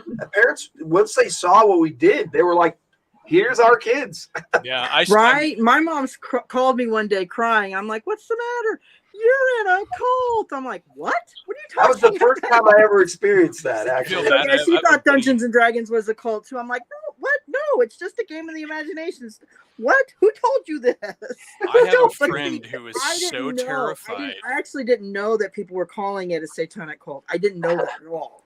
I had this buddy who was so terrified and so cowed by his parents' attitude towards D&D. He would play any other RPG, even if it had magic and stuff, but would not touch D&D because the name was bad. It wasn't, in fact, he's now playing D&D in the 5th edition days. That's when he started. He's like, finally I'm playing. He's like, I feel so dumb for avoiding this because it's so much fun. I mean, he would play Palladium Fantasy. He would play Rifts. We would play Marvel Superheroes. We would play Beyond the Supernatural. Any of those other games he would play. But yeah, he couldn't do D&D. Of course, we also went to a high school where they would confiscate your books. What? Wow. Yeah. Yeah. They would confiscate your books, and it was sucked because we got to a point where we were gaming at I school. think my mom would have had an issue with that. We weren't playing D&D though. We were playing Marvel Superheroes, and we were all good until this one guy at our table let slip that they had magic in there, and then suddenly, shoop. My mom was not cool with that either. So, my mom still has a temper. And I was on a no-call list because if my mom came down there, people got yelled at, and they did not like it. Yeah. I was sort of a soft rebel in school. I was like never like overtly like "Bleh," or anything like that, right? But we did like have an anti-student government campaign in ninth grade. We stacked all of the art teachers' tables up to the ceiling as a form of protest. That's good. It was Hey, guys, we can keep talking, but I'm going to end the broadcast here because we're just shooting the breeze, and that's great. And then we can keep talking if you want. so, Cody. But- I kind of want to hear the rest of your story about your essay me, and your parents and stuff. Oh, yeah. Let me Right? sign off. Thanks for watching, and I hope you enjoy the video. Logan out.